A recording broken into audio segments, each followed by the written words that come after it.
The moon is full. Motown's gone mad. Halloween Havoc is here. Two demons have emerged. The Giant, he has a Jones for destruction. His motorcycle smashing, back cracking, bone crunching, neck choking rampage has opened the ghastly gate for the man who could not stay down. WCW World Champion Hulk Hogan has crossed over to the dark side to take on the evil powers in their own eerie world. Shudder to think about their monster trucks locked up in a sumo-style showdown. If survival is possible, they will then be hauntingly close when they see each other eye to eye inside the fortress called The Ring. It will happen before your very eyes here. Halloween Havoc 95. All right, let's do this. I'm going to hit the intro song. Coming to you from deep in the flyover states, we're reviewing WCW Halloween Havoc 1995. This is the Golden Age of Grappling Podcast. All right, here we are, the Golden Age of Grappling Podcast. Here we are. Episode number 2. The Deuce. Yeah, so we did WCW Halloween Havoc, as you heard before the show started with the opening video. I thought that the audio was just too good to pass up, so I figured we should add that to the beginning. Well, that's not the beginning of quality audio either throughout this show. No. We've got all kinds of stuff. There was no shortage of wonderful things that were said throughout the course of this 3 hours. You said specifically at the end of the last show when we were discussing what we should watch next, you said, we just watched a very good, great pay-per-view. We should probably see something that's known for being on the other end of the spectrum. But even though this is known for being one of the less good pay-per-views, including your English, I had a lot of fun watching this pay-per-view. That's the thing about these shows, I don't know. I'm sure there's wrestling fans out there that, wouldn't find this show entertaining or wouldn't be able to get past, the quality of the wrestling involved and really be able to step back and just enjoy the shit show that was professional wrestling in the mid-90s. Yeah. There was a hangover from the 80s and early 90s, Oh yeah. The business wasn't really willing to accept that maybe minds had changed. I mean, just put into context what we just watched. October of 95. Yeah. Paul Heyman 20 years ago. Paul Heyman is running ECW at this point. They are beating each other with kendo sticks, they are bleeding, they are, fighting all over the arena. And then you have WCW with the fucking Dungeon of Doom. Yeah. Which, another thing too, some people will speak about the Dungeon of Doom with complete disdain in their voices. Let me just say this. You find me in anything, another angle in the history of professional wrestling that was as entertaining and interesting as the Dungeon of Doom. I mean, there's never been anything like it. With the characters, the storyline involved, it is just... My God, it's almost a masterpiece. Like, there's a certain interest to it with the fact that they kind of just... It seems like anything was absolutely possible in this storyline. The more it went on, the more you're just like, okay, we're going even further. Next week, we're going to go even further, and it's going to be even more ridiculous, but new, different. Yeah. I don't necessarily recall... when Bischoff was officially in charge of WCW. Yeah. But I just get this impression from watching this show, and 95 in general, just watching shows from 95. Mm-hmm. It's almost like if he wasn't in charge yet, he was just letting the person in charge hang himself out to dry. So that when it was as bad as it could possibly be, he'd be like, hey, maybe I could take over, and I got this NWO, it just feels like if that man was in charge at this point, how the hell could he have gone from the Dungeon of Doom one year to the NWO the next year? It feels like somebody different had to have been making the calls at this point in the company. What year, when did the NWO start? How far out after this pay-per-view did that begin? It's, the NWO doesn't form until Bash at the Beach 96, which June, I think. Okay, so just a little under a year then. Yeah, so we're less than a year away from that. and just look at how different the wrestling landscape is about to be. Like, again, it's just that's why 95 and WWF was the same way. Hell, even 96 wasn't much better for the WWF. It is the end of like the cartoon era. Like they're all fighting it as hard as they possibly can, but it is the death rattle of the cartoon, wrestling for kids type of a thing. Because attitudes were changing. So it's just amazing that we're going to be going from the Zodiac, now to the NWO is in. You've got, Scott Hall and Kevin Nash taking over the show. Just how different a tone, the whole thing would take in such a short amount of time. Oh yeah, the Zodiac's very entertaining. But anyway, like my Bischoff thing, I was just saying, like, it just feels like he is just sitting back like, I'm gonna let this shit fail, and then I'm gonna come in and I'm gonna sound like the smartest man that ever like came up with a wrestling storyline. I mean, that's a good possibility. It's just crazy. Just buying his time because he's like, this is bad enough if I can just stick around. Oh yeah. All right, so let's get into the show. This is taking place at the Joe Louis Arena in Detroit. 2 episodes we've done, 2 shows in the exact same building. That doesn't seem possible, but yeah, we managed to do that. I hadn't even put that together until you just said that.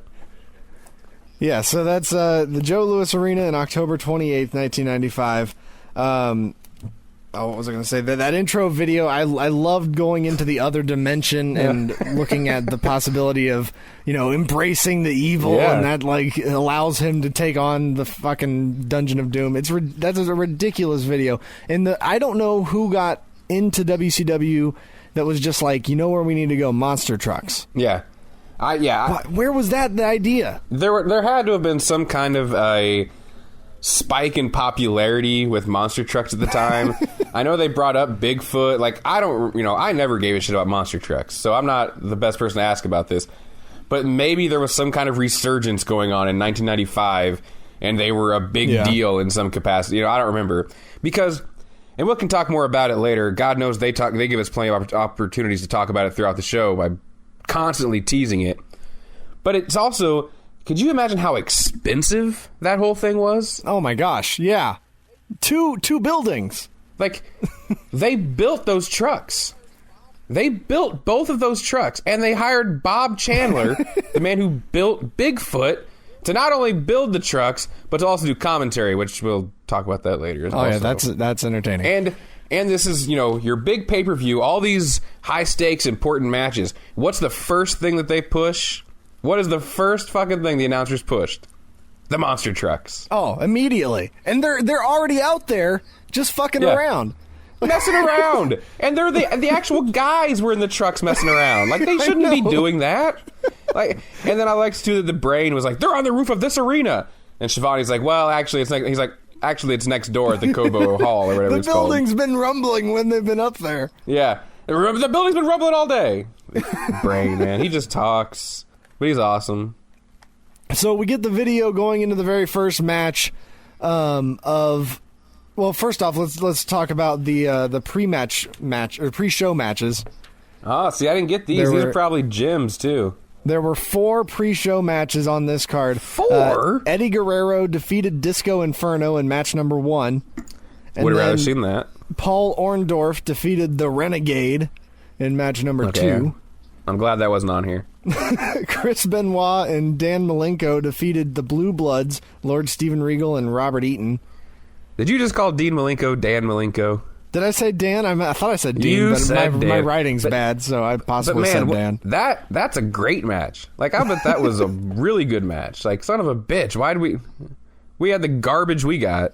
Before the show, you were discussing, where's the tag teams? Right, yeah. It's before the show. Yeah, apparently. And then we had Sergeant Craig Pittman defeated VK Wall Street, as the Wikipedia says. VK Wall Street. Only VK Wall Street for a few weeks, and then he became the other Wall Street or whatever, Michael Wall Street. Yeah, and that's Bray Wyatt's father, also. Yeah. That's Mike Rotundo. Which it amazes me that there are 3 men with the last name Rotunda in wrestling not using the last name Rotunda in wrestling, because that is a perfectly made name for a wrestler. No, none of the kids like it. No, but yeah, he was VK. VK was actually a play on Vincent Kennedy. That's what I was expecting. Yeah, it was one of their first attempts at trying to jab the old WWE.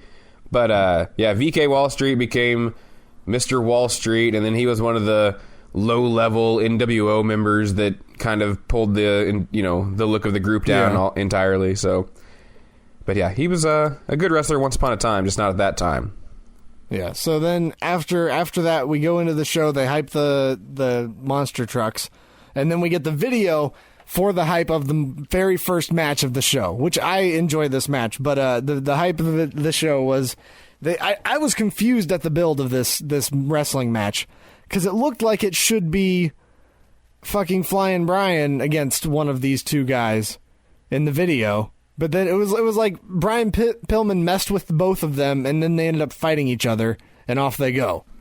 Yeah, that's pretty much how it went. Well, I mean, it's I'm sure, and I don't remember exactly what's going on, but the Four Horsemen thing was kind of starting up, so maybe that ended up taking precedent over his single stuff. Like they wanted to get him in with Arn and do that whole thing. So that would make sense. That may have played a part in that decision.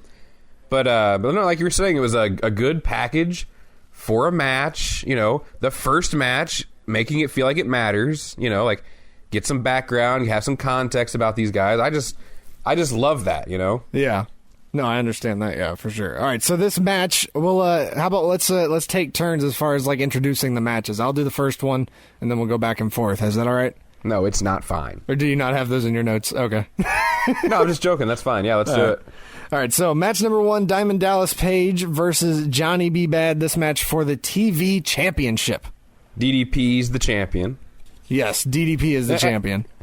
And quickly, I got to say, though, that if you're Johnny B. Bad, like this whole thing kind of went terribly for you in the end of it, because it started off that he was supposed to be getting a United States Championship match against Sting.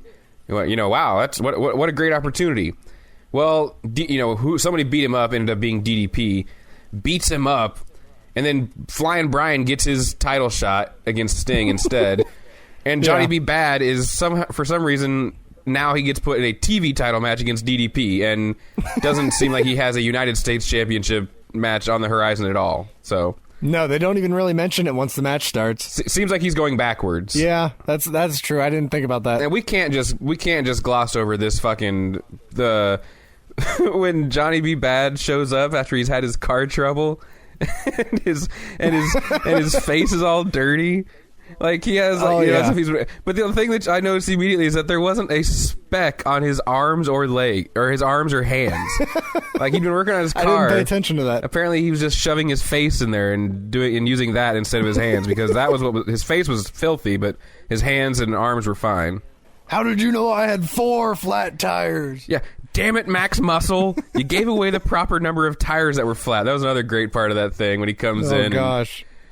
Max Muscle gives it away that DDP is the guy that, was involved in keeping Johnny B. Bad from making it to his U.S. title match with Sting. Yeah, so my question for you, being that you were a WCW person, and you know DDP as far as, like, or you watched DDP at some point. Oh, yeah. Where did the confetti cannon start? Well, see, the confetti cannon, it was actually a Johnny B. Bad staple. Oh, that's okay. Johnny B. Bad had... Oh, damn it, I feel stupid. I can't remember the Bad Cannons. It had some stupid, silly name for it. But that was another thing that I kind of talked about. I don't know. I got into here at some point. Oh, yeah, it's Johnny B. Bad was that character was a Little Richard character. That was what it was inspired by. It was inspired by Little Richard. Yeah. So when you go back, Johnny B. Bad is in blackface, basically, for the long period of time with his character. And I even put here, I said, it's good to see that Bad has dropped the C. Thomas Howell look with his character. I don't know if you ever heard of the movie Soul Man from the 80s, when C. Thomas Howell wore blackface to portray a black man. He had toned this, because it was very, oh, thank you all very much. He was very flamboyant and over the top, and like really played up the Little Richard thing when that character was first. So he was toning that character down, and honestly, like, he was, pretty impressive. You could see why he was very close to being brought into the WWE at this point. Okay. He was his run in WCW was getting close to the end, and an interesting thing about Mark Marrow is he was actually the first guy in the WWE to get a guaranteed contract. Oh, really? So, like, after the Outsiders had left and all that shit had gone bad when they got the guaranteed money, well, when Vince finally cracked, the first guy that received a guaranteed contract was Mark Merrow. Interesting. So, Johnny B. Bad himself. yeah, they stole him from WCW, and they thought they had themselves a gym. And he was a fine worker. I don't know what exactly went wrong there, but it just didn't work out in WWF so well.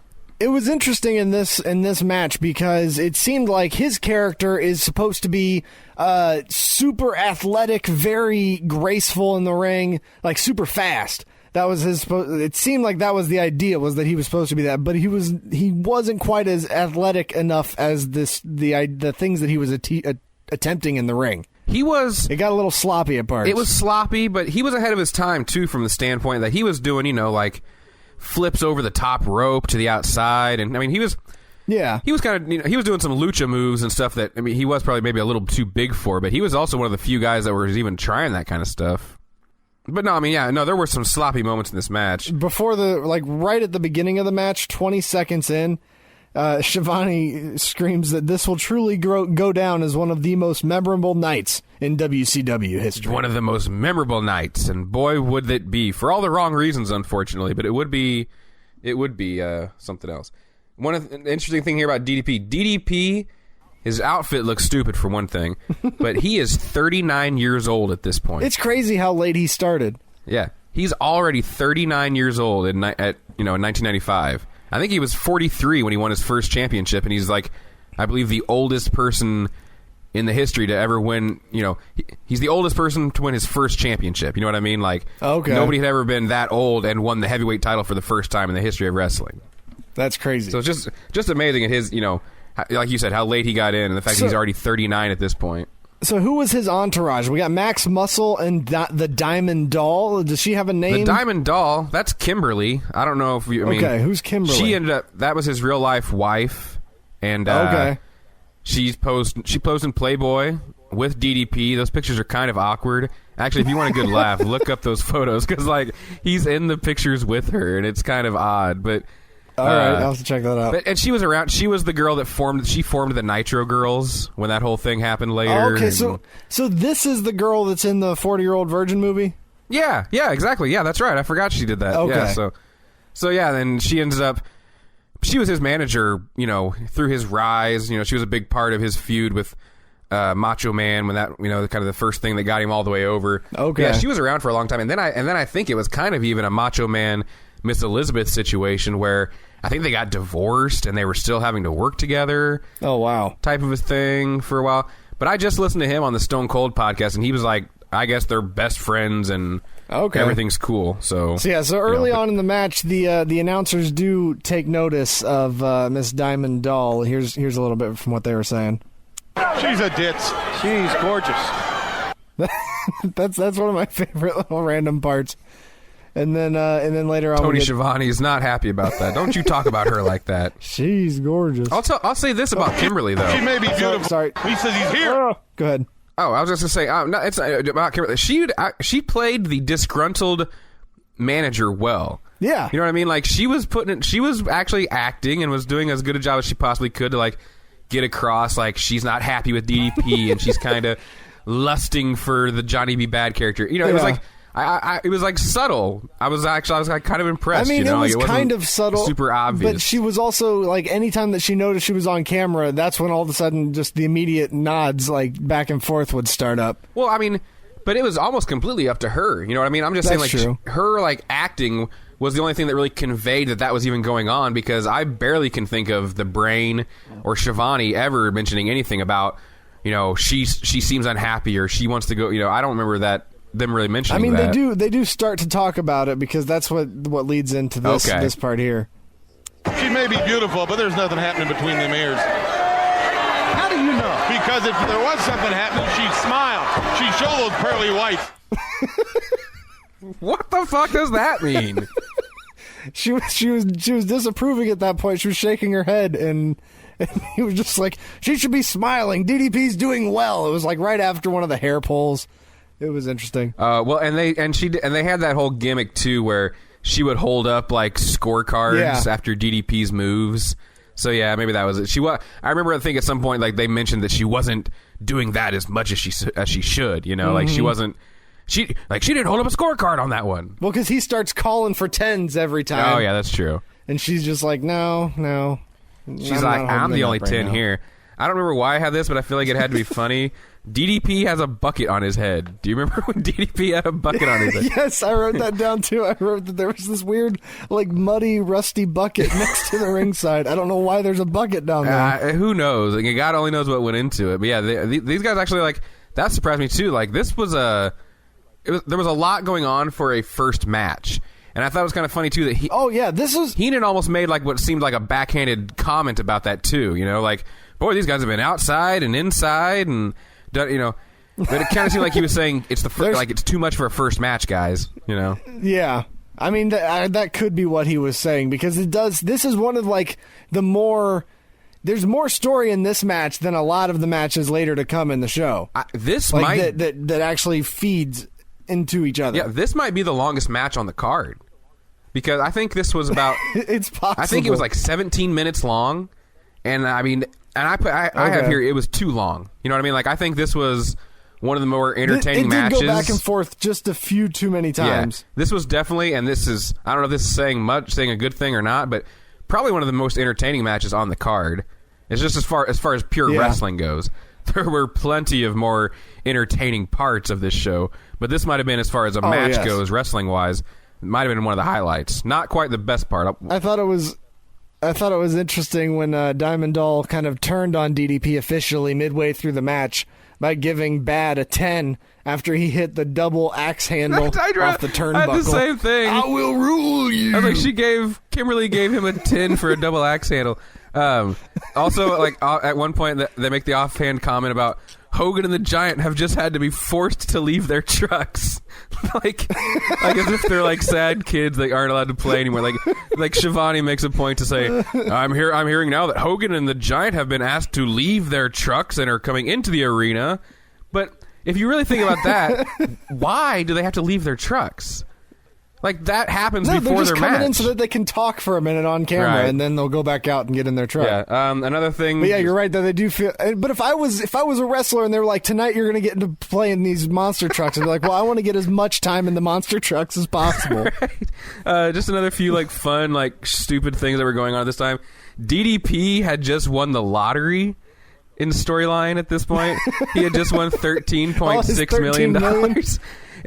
But it's hinted that it may have been the Diamond Doll Kimberly who was actually the one that won the millions of dollars. So stay tuned for that little angle. Yeah, I heard them talking about that. Actually, never mind. It doesn't get resolved here. Later, she leaves him and takes all the money.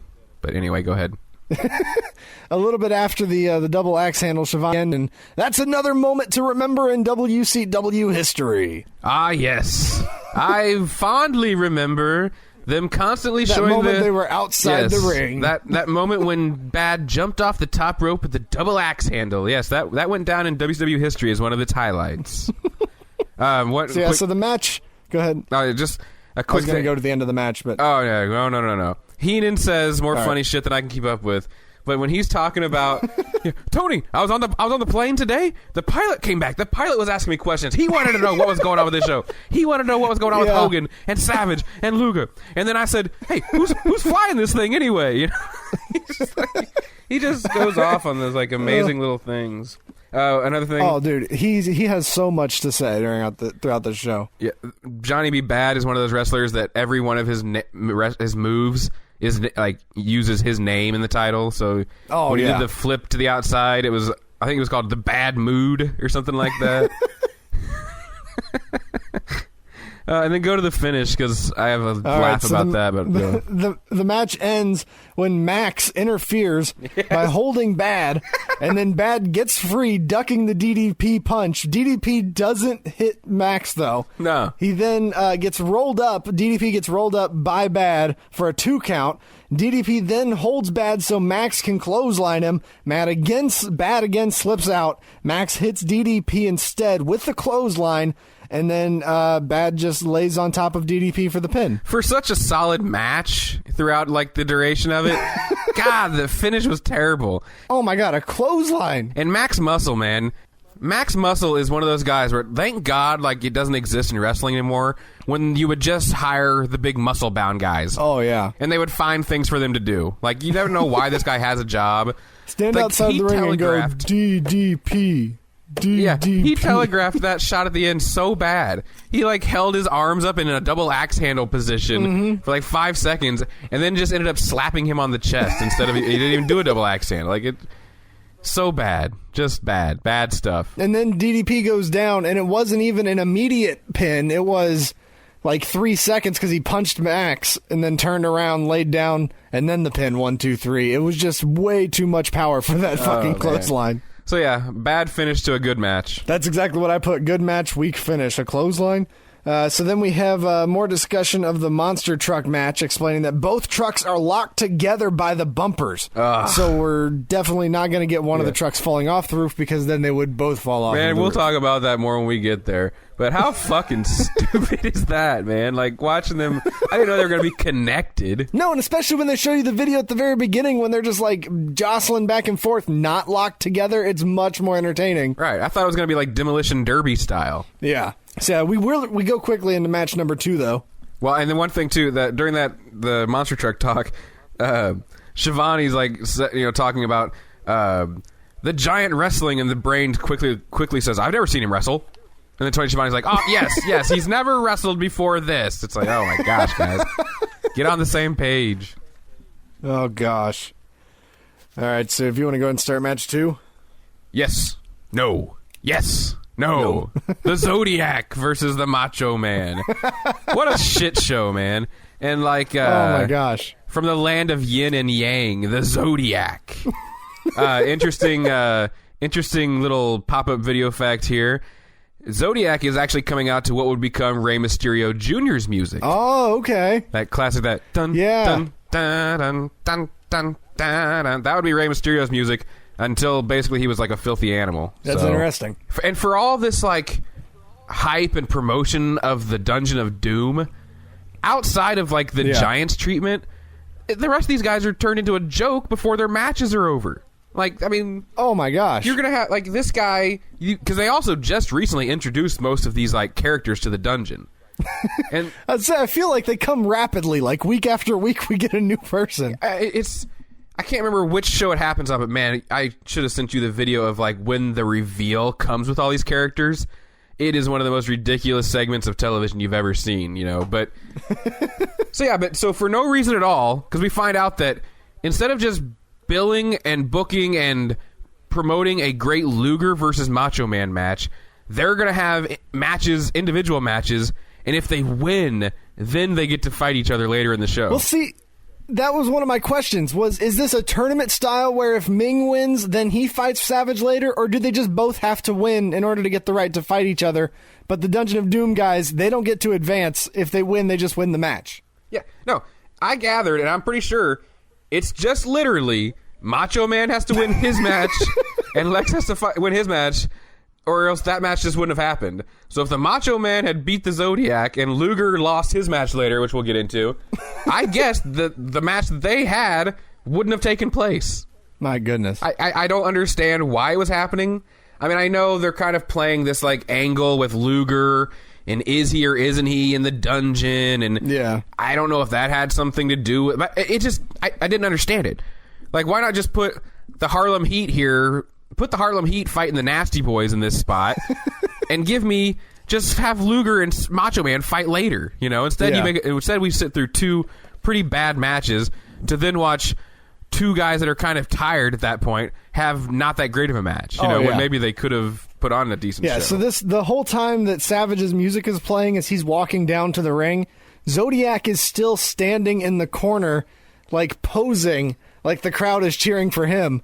The whole way down. The match, like Randy Savage makes his way to the ring, gets in the ring, walks to that corner, and pulls him down as the match starts. Like, he's just up in the corner. I mean, I guess maybe it's supposed to have something to do with that Zodiac being crazy or whatever. I don't know. I thought it was entertaining. Obviously, we can't get around the fact, how this match starts with the giant Amazon-like woman who enters the ring and the referee, Pee Wee Anderson, can't do anything to get her under control. Like, Oh, that my gosh. chick, I mean, like, Pee Wee's a little guy, the ref, but that woman, she was a giant. I couldn't believe it was a woman. I thought it was a guy at first, man. She was about as big as the Yeti. She was like Ben Roethlisberger back there, just like dodging sacks the whole time. Every time he would like start to hug her, somehow she'd slip out and just disappear to the other side of the ring. Like, I have to say that's one of the most impressive, like, crowd run-ins ever. Like, she disrupted that more and was still out there fucking around almost throughout the entire duration of that match. This match was was under 5 minutes long. It's a very short match. And they were wrestling her away. So we just spend the whole time outside the ring with Zodiac and Macho Man throwing each other into barriers, waiting for the security to get this woman out of the ring. Yeah. I feel like, too, did you notice how Savage just, like, death stared her and then, like a true vet, just got out of the ring? Like, I really was impressed by that because, and I got to say, too, if that was a guy, I think Savage would have beat the shit out of him. Oh, Savage would have hammered him. Because he had fire in his eyes. Like, when you could just see him glance over, and I think he realized it was a chick, like, immediately, and he was like, God damn it. Otherwise, I'd have punched that bitch right in the face. You know, like, he... But, yeah, they got out of the ring, and it was shit. The announcers mentioned that the Zodiac was replacing Kamala, the Ugandan giant, in this match. And then I threw a little research. I think I can be okay with that. Yeah, I threw a little research. I found out that Kamala didn't show up for this match because he refused to job to the Macho Man. What? Like, Kamala, the Ugandan giant. This is 1995. I don't think he's been in the WWF for like 2 years at this point. He's not doing anything. And he refused to job to Savage, so he just didn't show up for this. And guess what? He never did shit again. You know, like, he worked the indies for the rest of his life. Oh, and I think I saw some post where he lost his foot recently. I mean, you know, it's like... Oh, I think it's possible that he lost 2 feet. I can't remember. Yeah, it's not going good for... It was pretty bad, though. Sugar Bear, or whatever his name was in Memphis. But yeah, so that was the story behind that. Do you know how the match ends? Savage came off the top with the elbow for the 1, 2, and the 3. Yeah, it was pretty. It was quick too. Very fast match. Not a lot really build up to the end. Yeah. They just kind of went back and forth because of this fan problem. I guess they just threw the plan out the window and just were like, all right, let's just go do this stuff and then we'll have the match. That's giving them a lot of credit. That's possible. I'm sure they had a great match plan, and that damn fan screwed it up. But no, it was what it was. Completely unnecessary. So we get a WCW hotline advertisement from Mean Gene backstage. 1-800-909-9900. Get your parents' permission, kids, before I tell you absolutely nothing. Yeah, exactly. You can talk to Road Warrior Hawk later on in the show. They'll tell you about. We get a promo from Johnny B. Bad, who says, "Listen up, kids. Dreams do come true." Even though, he didn't even get a chance for the U.S. title. It's like, no, the promo before your match, you basically talked about what a dream and what a great opportunity it would be to get the chance to fight Sting for the WCW United States Championship. And instead you get stuck in a shit match with DDP for the TV title. And you're going to tell me that the dreams come true? Your dreams didn't come true. And now, one thing I will say again, I was impressed with this promo. It was a little cheesy with that shit at the beginning, but, like, again, if you saw his little Richard stuff, you would look at this like this is Austin after he won the King of the Ring in 1996. Like, I mean, it is. It's very simple and perfectly fine. It's just funny because of the situation that he's in. Yeah, but I wrote here, too, it's Kofi Kingston-like as far as the character goes. Because, that makes sense. Because like, he just drops that gimmick altogether in this promo. And then I love that Mean Gene like manages... the day that Kofi stopped using the Jamaican accent. Yeah, exactly. And why the hell didn't Gene just let it end organically? He, like, dragged Johnny B. Bad back into the shot so they could discuss their post-match drinking plans. Yeah, they're going to go to a Greek restaurant and do some karaoke together. Yeah. A little karaoke. That'll do the trick. Oh, my goodness. So after this match, we get Heenan is, I guess, deciding to just annoy Shivani for no reason. But we get this question from him. Right up on the roof, the battle of the sumo monster trucks. Don't forget Hulk Hogan and the Giant, and then later on they will also wrestle as well. But our next match is a revenge match as well. Is that a stick shift or is it automatic? I'm sure it's a stick shift. Just ask a question, do you mind? Nevertheless, we are going to go to the next match. Man, I have a few notes about that kind of shit. Like, Heenan, you don't know if it's a character thing or if he's just kind of asking, like, old man questions. Because he does that a few times where he just asks something where it's like, who cares how big the tires are, Bobby? Like, you know, like... What? Well, I'm sure it's a stick shift. Dumbass. Haven't you ever driven a monster truck before, Brain? Obviously, Tony Schiavone has. Oh, my God. Oh, I wanted to get the line in there. I think I forgot to save it into my disc, but there was a line of Heenan after the whole karaoke and Greek food thing where he was just like, it's like, yeah, Gene will be singing at that restaurant. None of the customers are going to want to go to that restaurant. They'll go to the other restaurants because nobody wants to listen to him sing Tutti Frutti with a mouth full of lamb chops. Yeah, no, the best. Yeah, no, he said it was. He's like, oh yeah, he's like that. He's like, that's great news for all the other restaurants around here. He's like, because nobody's going to want to eat at that restaurant now. Singing Tutti Frutti with a lamb chop in his mouth. Yeah, no, the Brain, man, he's the best. Well, we'll do the next match here. We got Road Warrior Hawk versus Kurosawa. Oh yeah, and a point of interest here. I didn't mean to step on your toes. I thought you might have been chewing on something. That's fine. This Kurosawa DP is Manabu Nakanishi, who is a former IWGP heavyweight champion, and he actually still works for New Japan Wrestling.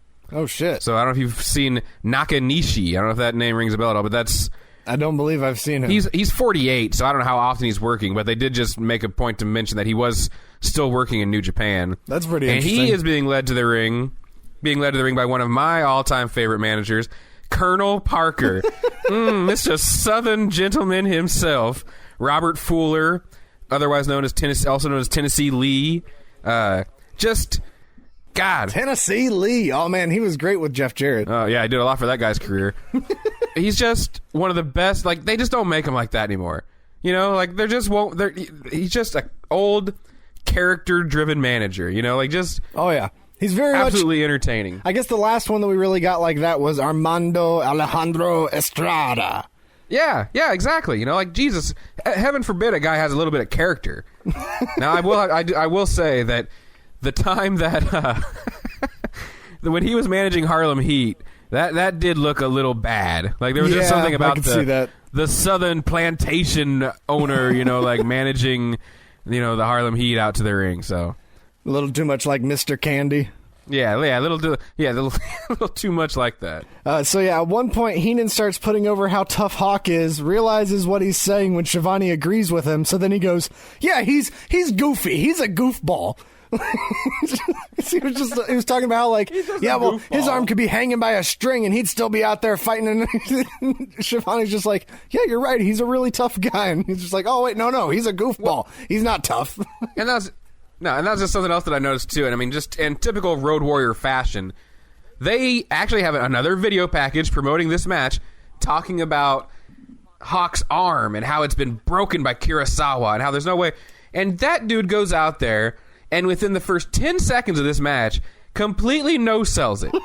If you watch, he is pummeling Kurosawa with only his right arm. Oh yeah, just pounding him over and over with it. And I mean, honestly, Road Warrior Hawk is Ultimate Warrior-like. They're just guys that they no-sell everything. They just stand straight up because they're a tough guy, and they can't stay down. You know, like he shows no sympathy, and it really makes the end of this match super weird because you have no reason to understand or believe why he would lose this match. You know? Oh no, you're right. Like it's weird. It's a very weird ending. Because the whole match, he's just winning. And then it just goes the other way. Yeah, because Hawk no-sells the whole time. The whole time. Now, I don't know here. I mean, you said you had some audio clips. I have to imagine you have a gem from this one pulled that I was getting to here with Mr. Heenan. Well, I realized that I forgot to make a button for it, so I had to make a button real quick. But, here we go. Okay. Yeah, this one happened midway through. Down goes Kurosawa. Intensity plus. It sounded like a fat girl sitting on a beanbag. Wow. You hear that? Gee, stop. sorry, fans. You are too much. Back to the corner they go. That is not even the one I was talking about. God damn, I had noticed that one. Sound like a fat girl sitting on a beanbag couch. Wow, that is awesome. I wasn't sure what happened at first. I thought maybe that it was somebody farted, but then I was when I rewatched it recording, I was like, oh, okay, it was when Kurosawa got hammered by the Hawk. I do have another one though, because within 2 seconds it goes to this next one. What does that sign say? It says Bobby the Brain for mayor over here to our left. Yeah, just when I need to take a pay cut and live in a bad neighborhood. Pick up, and it's slammed down. Oh, man. Like, Heenan is just a perfect example of how great announcing was before they had some fucker in their ear telling them everything they had to say. You know, like, man, because the King, too, like, old King, before he got kind of senile and, you know, not entertaining. Yeah. The jokes they would say, it's just... God damn, it's like I just love those old man jokes. You know, it was just such a nice little add to the thing with the straight man, you know, always being offended or, you know, can't believe what they just said. I mean, just you just don't get that anymore now. Yeah. Now you get JBL talking like an idiot and Byron Saxton, I don't even know what the hell he contributes to the team. So almost no offense for Kurosawa in the match until right at the end, when he hits him with a fireman's carry, like Samoan drop sort of slam thing, and pins Hawk with his foot on the ropes, and Colonel Parker holding the lower foot on the bottom rope as well. Yeah, and one thing too about this match, this match was very stiff. You know, like they kind of were trying to maybe emulate the Japanese style. Okay. But in no way, shape, or form was it a Japanese-like match. It was just stiff because it seemed like it was two guys that were unwilling to put the other guy over and were doing everything in their power to no-sell every move they did. That could be true. It was ridiculous. Yeah, I could not believe it. Yeah, so after the match, the fans are throwing what look like little green Nerf balls at Kurosawa as he's walking back up the ramp. I don't know, did you notice all that? It might have been like very well like crumpled papers, but they just looked too like similar in size every time they came in. So I started thinking they were Nerf balls. Right, like people. Yeah, that would make a lot of sense actually. All right, so then, so after this match, we get a promo from Macho Man backstage. He's talking to Mean Gene Okerlund, and he's talking about how if he and Hogan are friends, but he could still beat Hogan in the ring. I went ahead and got the whole audio for this. Do you want to go ahead and listen to it, or do you got something to say first? You might as well, because otherwise I'm going to talk about the whole audio of it. So absolutely. All right. Here we go. Let's listen to this whole thing because it's beautiful. Bobby, I've got a man that is pacing the floor. He won his match earlier over Zodiac from the Dungeon of Doom. Now, if Lex Luger happens to win his match a little bit later on against Ming, the face of terror from the Dungeon of Doom, that means that Luger and the Macho Man, Randy Savage, will indeed be meeting here at Halloween Havoc, and certainly that stimulates your interest in that Luger-Ming match. One down, one to go. And you know what? I beat the Zodiac, yeah. And we had even a little audience participation, yeah, because I'm wild, yeah. And I'm going to tell you something, Hulk Hogan. I heard what you said about me a few days ago, yeah. And I don't think that you can separate business from friendship. I'm your friend. But if I ever see you in the ring, I can beat you, don't you know? Yeah. Randy Savage, I know your mustache is crooked. Your beard is a little sideways, too, but I don't want to get into that. That's I'm not right. going to take personal pot shots at you or anybody else. That's not my nature. Get in line, everybody's I'm a little better me. guy than that. I don't mind telling you. Cool. I'm a bigger man. Cool. Well, how did we get into this? That's okay, man. Very curious. I'm going to take Lex Luger because I know he's going to beat Ming because I'm going to make sure he does. Can we just get away from the subject of the Luger potential Randy Savage match? I want to ask you one other question because everywhere I go, people are talking about these two monster trucks that are going to be colliding here a little bit later on. The Giant in the Dungeon of Doom truck and your good friend Hulk Hogan in the Hulkster's monster truck. My curiosity is killing me just like a cat would be killed by the curiosity, yeah, because of the fact machine versus machine and man versus man doubled and tripled by the exposure of the WCW Heavyweight Championship belt. Don't you think I have a little bit of interest right there? I think friendships, business is business. Hulk Hogan already through the line in the sand. I'm just following it up, yeah. All right, we're going to be watching very closely. Be a participant, and I'm going to be watching, too, through the video scope, yeah. Thank you, the Macho Man, Randy Savage. He is one of a kind. Let's get you back inside Joe Louis into the ring. Do the video scope. Do the video scope. What the hell is the video scope? I have no idea what the video scope is. I love his little line with my curiosity's killing me just like a cat, which will be killed by the Just curiosity. like a cat, brother. just listening to him I'm going to be in there. climb word from word. I'm going to be a participant. I'm going to be a viewer. Oh my god! And then, but I just love, like, good God though, this fucking monster truck thing. Because again, I have down here too. Mean Gene literally says the words, "Let's not talk about your potential match with Lex Luger. Let's talk about these fucking monster trucks."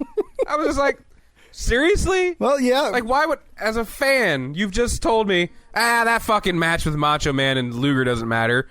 These monster trucks, that's all you need to care about. Yeah, that's it. That's all you got to worry about. The monster trucks. So after that, we go to match number 4, which is Sabu, along with the original Sheik, making his pay-per-view debut, Mr. JL. And this is also Sabu's pay-per-view debut as well. Oh, it wasn't really. I didn't get that from listening. This was Sabu's first and only pay-per-view appearance in WCW. Seriously? Yeah. So was this like a tryout or something? He was working there without a contract at the time. Like I said, Paul E. had ECW cooking. You know, it wasn't all the way out there just yet. And Bischoff, being, you know, the businessman that he is, he quickly, you know, gravitated to Sabu and kind of realized, you know, that guy had some potential. Brought him in. This match is insane. Like, this match just starts and just goes. You can't. It's almost unbelievable that this is WCW in 1995. People, the same event where the Yeti has sex with Hulk Hogan, you had Sabu fighting Jerry Lynn in an ECW style match, spot wrestling, just nonstop, flipping over the ropes, no selling. It was just amazing to see it. There were multiple times when, like, they would walk up to, like, say, the turnbuckle, and one guy would do his move off the turnbuckle, and then the next guy would do his move off that turnbuckle, and then the first guy would again do another move off of that turnbuckle. Like, it just kept happening, and then they'd go to the side and do the barrier the same way. It was amazing. It was an ECW match. Like, I was kind of amazed by it. Couple of quick. Oh, but anyway, and then as far as the working goes, I've only really been able to gather that I think. Because Sabu was on Chris Jericho's podcast, and yeah, he, of course, you know, you can't really get it from his side. Bischoff's basically just put it out there that he was just difficult to work with, and, you know, it just didn't seem like it was going to work out, I guess. So I gotcha. But so yeah, there's a huge springboard moonsault from Sabu onto both JL and the Sheik outside on the bare concrete real early in the match. Yeah. And he knees the Sheik right in the neck or the head area. Yeah, he does. The Sheik goes down for a while. Bobby the Brain, of course. What does JL stand for? Just a loser? Jerk lunch? Like, what is jerk lunch? Like that? Just. And I think too, something that was just like, if you pay attention to the fans in this match, you know, they've never seen this shit before. You would expect that the place would be going nuts, but it is exactly why that kind of stuff doesn't exist at that time. That's Southern wrestling, man. It's not Southern wrestling. They're out there doing, you know, East Coast hardcore shit, and these guys are thinking, you know, where the hell is Arn Anderson? You know, that's not. These guys jumping around like that, it doesn't seem to impress them. Taking tons of risks. The one thing I noticed during this match was, if you want to draw a parallel to today's wrestling, if you put a mask on Adrian Neville, that's Mr. JL. I think he should, in honor of Mr. JL, Neville should, you know, wear a mask. And that when people ask him why, I was inspired by my favorite wrestler growing up. Mr. JL was who made me want to be a wrestler, and that's why I wear this mask. I don't know who came up with that name, because that is the worst wrestling name. Mr. JL? Well, you want to know what? Do you know what Rob Van Dam's name was when he was in WCW? What was it? Robbie V. So, you know, they weren't super creative with your. What's your name, kid? All right, let's just shorten it. Get out there, you know.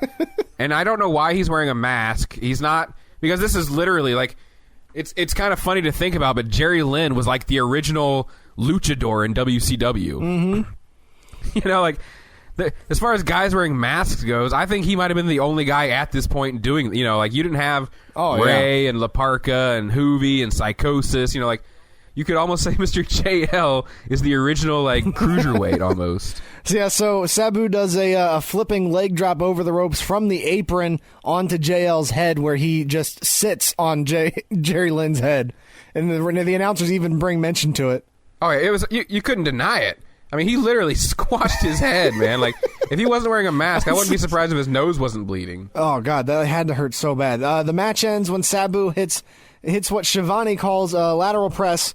Looked more like a springboard seated moonsault sort of a thing when he pinned Mr. JL. So is the lateral press just laying over top of the guy? Yeah, that's the fancy name for pinning somebody. That's some good wrestling knowledge for you right there. The lateral press for the 1, 2. I watched this show just like being like, he calls everyone's finisher just the lateral press. What the fuck is happening?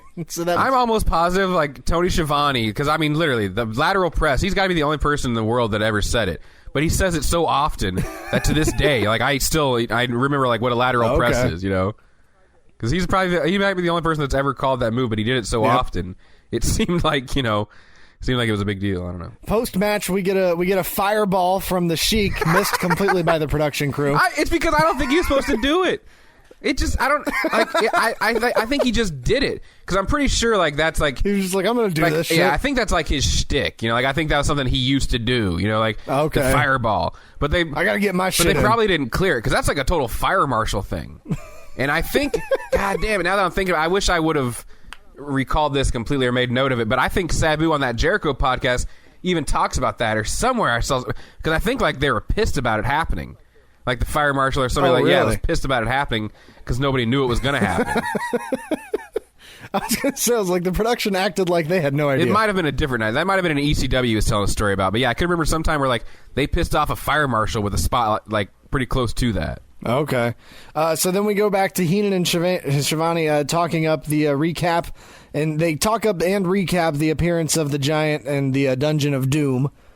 My question with the Dungeon of Doom thing, why would you name one character the Master and the other character the Taskmaster? Well, you see, because Kevin Sullivan was the master of tasks, whereas the Master, who was also a legendary wrestler, King Iakea, he was the master of all things mastering, I guess would be maybe the best way to explain this. Okay. In all the sense that the Dungeon of Doom didn't make, you know, that makes a lot of sense. Oh, no, yeah, the Dungeon of Doom, a lot of what it is seems like they took a bunch of funny words, mixed them in a bowl, and then started pulling them out. And they'd be like, this is the character's name, this is what he actually is, and then this is, you know, and then a number was which the order of entrance. Well, yeah, and the Dungeon of Doom also was just pretty much all the monsters that Hogan had beaten while he was on top in the WWF.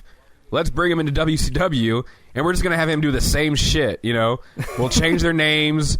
We'll make this whole stupid thing up. But that's basically what this was, because I think I wrote it down, because why isn't Hogan working with Sting?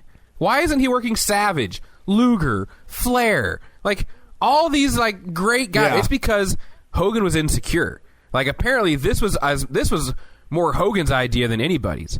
He wanted this group. He wanted this group that he could run over, that he could play Superman. You know, like, this was all apparently to stroke Hogan's ego. So as ridiculous as it is, you know, that would make sense, because you had all baby faces. WCW was just everybody that came from Vince's company. They were just baby faces. Because it was like, well, we're not going to make him a heel. People want to see him. They're cheering for him. So you had no heels in the company besides the Dungeon of Doom. Like, they're the only heels. So who's, you know, that's why Hogan's... And that's true. And whenever anybody became a heel during this show, it was because they aligned with the Dungeon of Doom. Yeah, I mean, they were making it a little bit better, you know. But it's like, he's fighting a kid. The Giant is a kid. This is his second professional wrestling match. He had, like, an independent match, then there was this match. Could you imagine being Paul White, being this kid, and you get hired by the WCW, you get brought in this way, and before you even have your first match, you get to do a sumo truck match on top of a roof Like, what's the rest of your life going to be with the wrestling? Why wouldn't you just be as, like, down and boring as he is now? Right. He's done it all before. He's absolutely, yeah. I don't know, yeah. When you come in and you fight Hogan, I'd imagine your ego is probably a little on the big side as well. So they toss down to the Master and the Taskmaster for a very long promo. Whoa, yeah. Whoa, yeah. We can't just gloss over this fucking gem. My God. First of all, what was Kevin Sullivan looking at? So I was going to say, I feel like unless the only explanation I could come up with was Kevin Sullivan was about to laugh the entire time and couldn't look at him, and so he had to look away. That's what it looked like. And then whenever Master grabs Taskmaster's hand, you see his face like just very twitch, like he's about to lose it.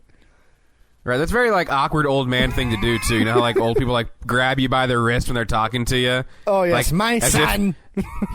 He won't hear me unless I'm grabbing him. You know, like I don't know why they think that happens, but well, he's not looking at me, so I got to make sure he can get my attention. I swear to God, you're right. I think it was to avoid laughing because this guy is spitting. I couldn't even keep up with it. I wish I had tried to write it down verbatim. I mean, my God, but he's talking about the Milky Way and the sun being eclipsed, the bones of Bonares. You will stand on top of galaxies. Yeah, the bones of Bonares will, like all this bullshit. But the best part of this whole thing is when, in the middle of all this crazy master guy goes, but the Dungeon of Doom's monster truck is the strongest. That's what I wrote down. I was like, this whole whose truck is stronger shit is ridiculous. Why is this a fucking thing? Like... Well, and why but the Dungeon of Doom truck is way stronger than the Hulkamania truck. I don't know, I guess I could go back and watch the Nitros leading up to it. Why did the Dungeon of Doom have a monster truck to begin with? Because Hulk Hogan built his in fucking retaliation of their monster truck. Like, oh, yes. I mean, we'll talk about that stuff later. For the smashing of his motorcycle, later on. So this promo happens during the Masters section of this promo. It really sounds like the crowd doesn't really care. I don't think they can understand what he's saying. I just don't think they gave a shit. That's what the problem is. But I'll tell you what.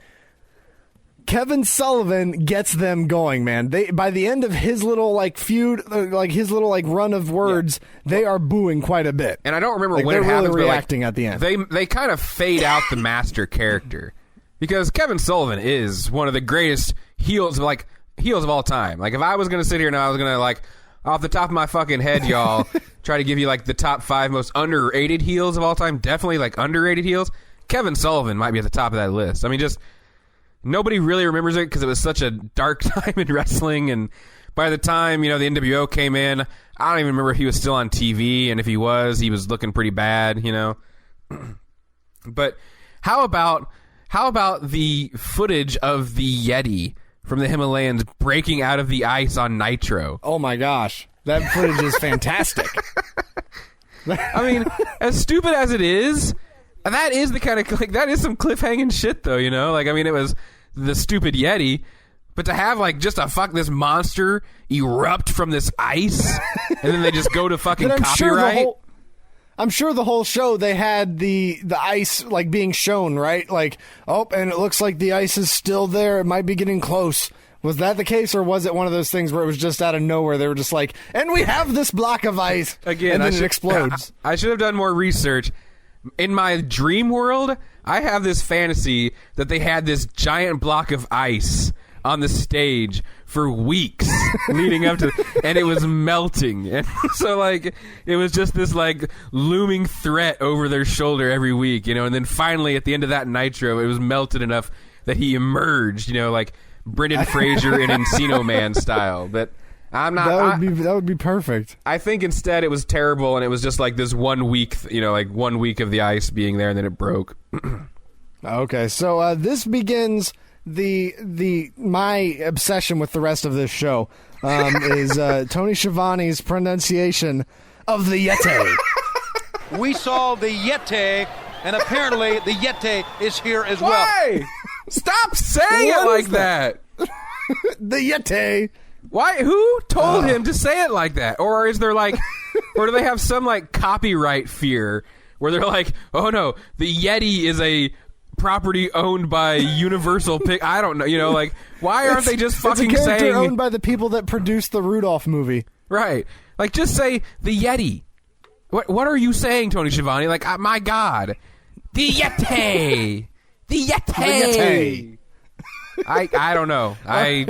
If I had an opportunity to ask Tony Schiavone one question, that's what I'd ask him. Mr. Schiavone, Halloween Havoc 1995, why did you pronounce it the Yeti repeatedly throughout the show? It's like the sound of a whip, like it's a Yeti. Right. Just gonna like pow. Yeah.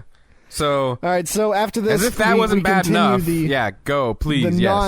We continue the non-wrestling promotion or the non-wrestling parts of the show. We go backstage to see Hulk Hogan do a Make-A-Wish for this woman that's not even the actual woman that's winning anything. She's just standing in the center because she's his fiance. It's not a Make-A-Wish though.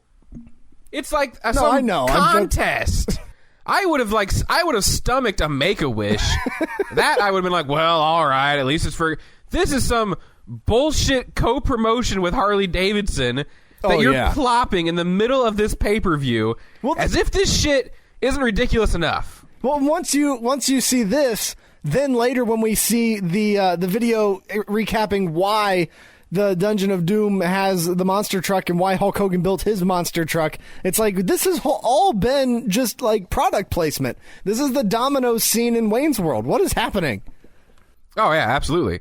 No, I don't know. This thing, though, I mean, this is bad. I wrote down this is one of the worst things ever. A few things that I noticed during the time. At this point, I was confused about, but they later explained it in the show. But black clothing before the NWO formation, I didn't realize that was a thing. Right, Baby-faced Hulk, no mustache, and full-on Barbie doll hair hanging from the bandana. Right, but you did see the mustache thing too, though, right? Yes, they explained that later on in the show also. Okay, I just want to make sure you didn't miss it. at the time, I'm just like, why would Hulk Hogan have shaved his mustache? Why was he dressed in black and white? Like, that would have made more sense if he would have not dressed in black until the NWO. And what's the most noticeable thing about Hulk Hogan? No steroids. Oh, is that the idea? You see how thin now? that guy? You see how thin he was at this point? I mean, his face looks like it was a different shape. Yeah, but like 94, 95 Hogan, like just post like the steroid stuff with Vince and like the whole. Oh, okay. He is so little, especially when you watch that like Bash at the Beach '94 when he first comes in and fights Flair. I swear, Flair's arms are bigger than Hogan's in that match. You know, I mean, he's just he looks like a different guy post that steroid scandal. This little segment goes on way too fucking long. We have to talk to every single individual on camera, whether they matter to the situation or not. We get a terrible promo from Hulk Hogan talking about Maniac Mike and giving Maniac Mike and Cadillac Jack their chrome on the on the thing. So they're gonna lay the pipe later on as they drive down the road. Feels so good, brother, to be able to give my brother here, Maniac Mike, this bike. It's just like the only person who doesn't speak this entire time is Jimmy Hart, who's in the left side of the screen, slowly inching his way into frame every time they zoom in past him. Very awkward. Yeah, Jimmy Hart's like, Harley Davidson might use this for promotional purposes. I want to make sure I get my face in there. Yeah, so one of my notes on here was too long, fucking boring. I just got sick of it. It was like, can we stop this now? Ugh. Plus, he's supposed to be preparing for his monster truck match. What's he doing? Yeah, why is he down there talking to them? Like, get out there and do your thing, man. There's no time. Yeah, so you got 2 matches tonight. So we then go to match number 5. Right. First we come back to the desk, though, and the Brain is bothered by that whole motorcycle thing, it seems like. And he makes a joke. He makes a joke about, oh, yeah, that bike will look great parked at the trailer park next to their other cars up on concrete blocks. And then there'll be this little, and he starts making like this circular motion with his hands next to this, he's like the $4 pool, whatever a $4 pool is. And then fucking Schiavone just buries him on the spot. And he starts doing the circular motion with his hands too, and he's like, "Really, Brain?" Yeah, no, because I almost took the audio for that part, but you couldn't really hear him.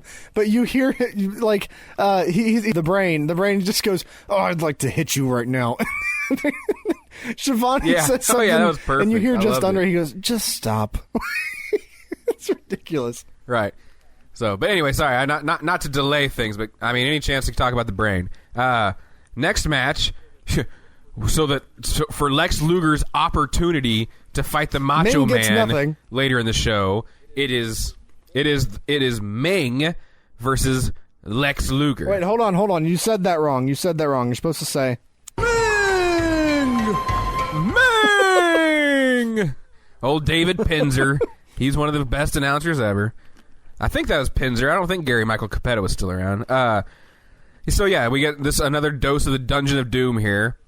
And one of my issues again with cartooning up all these guys is that Ming was portrayed as a monster, man. Like when he was in the stud stable, I think maybe just a year or two before this with Colonel Parker and Terry Funk and Bunkhouse Buck, he was like a bodyguard badass. I'm pretty sure he was a U.S. champion. Like had matches with Sting for like they really kind of like brought him in big at first, and then they kind of they really cartooned him up. He's like maybe the only guy in the dungeon where it's like I wish you guys would have just left him out of that, because he was a powerhouse, man. Just one of the legit scary guys. So this match, I watched this match twice because I was gonna say it was good, but I don't know if it was that good. I stopped watching. I stopped watching right away because I noticed something as this match was beginning that the total package, Mr. Lex Luger, with his exceptional mullet, was actually getting embarrassed by 3 other men in the arena at the same time as him in the mullet game. Because this is I ended up writing all this down. I put not enough people do the dragging eyes down the rope thing, but this is what I figured out. I said Ming has the exotic mullet. It's interesting, but it's not really like classical.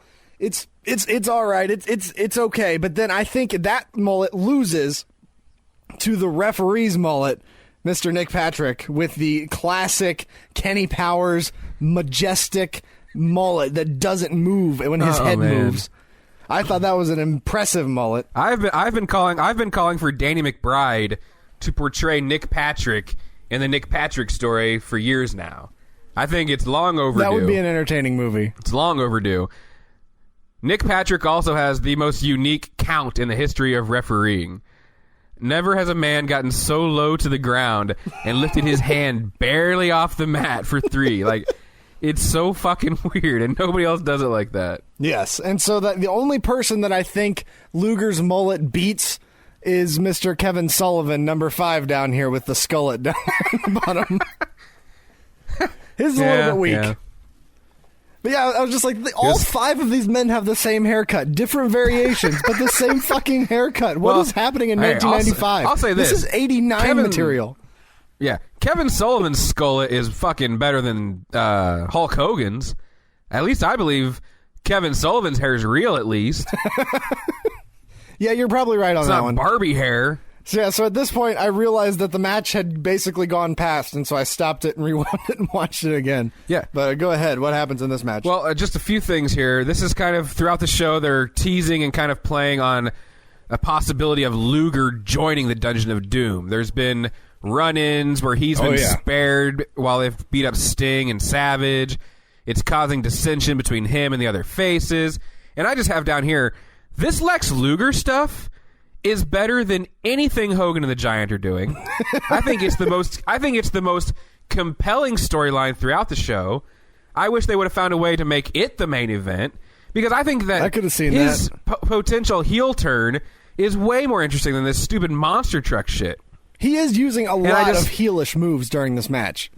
Yeah, and the way they use Jimmy Hart, and it's just, it's like Sullivan doesn't beat Luger up when he's on the outside, and Ming's kind of upset about it. Like, it's just it's way more interesting than anything that's going on. I would say early on in this match we get another mention. They decide, of course, because we have Ming in the match, we have to talk about the Dungeon of Doom, and so we get a few more mentions of the YETI. And now we know. We heard from the Taskmaster that the YETI, the insurance policy, is here somewhere. Why? Like, he goes out of his regular speech to add that A on there. We get another one. He says he's here. I thought he meant with the Dungeon of Doom. He's physically in the building? That's what I thought it was. That's why they got the YETI. The YETI. Yeah, so some more yetis. But yeah, go ahead. Early on in this match, too, did you see Lex Luger catapult Ming into the corner? I did. I wanted to write down, that's how you do a catapult, Jeff Hardy, because of the last week's show. That was a zero effort from Ming. Like, Lex Luger with, like, it was an amazing feat of strength, man. He completely pulled him over, like, by himself, it looked like. It was very impressive, yes. The crowd's a little bit dead during the beginning of this match, and I think it's because they're confused about who to root for with the whole, like, heel move from Luger. Right, which, you know, that's because the only time they really start booing and reacting is when Ming spits. Right. Go spit. You know, they never like that kind of stuff. Don't do that. That's gross. Well, and I think that's just a credit to the storytelling. You know what I mean? Like, the crowd is, like, they're uneasy about Luger. You know, like, how great of a job have you done that you actually have a crowd that's, like, kind of going 50-50. You know, like, they want to cheer for him because it's Lex, but they're like, I don't know, he's been kind of shady. You know, like, that's fucking storytelling right there. You know, like, you have a crowd in the palm of your hand. You've done a good job on this part. Too bad the other part has monster trucks involved. Did you notice Ming's pants? What about him?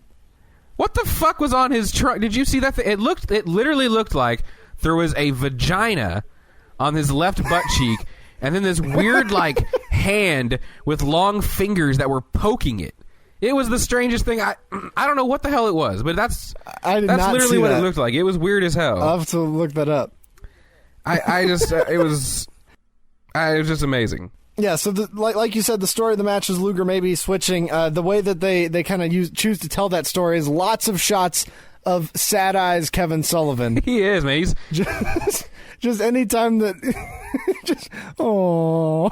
Do you think he's sad because of this Dungeon of Doom bullshit, or do you think that's just like the face he wanted to have? I'm assuming it's to try to get across the idea that he cares if Luger's getting beat up or not, but it may have been just because why am I in this event?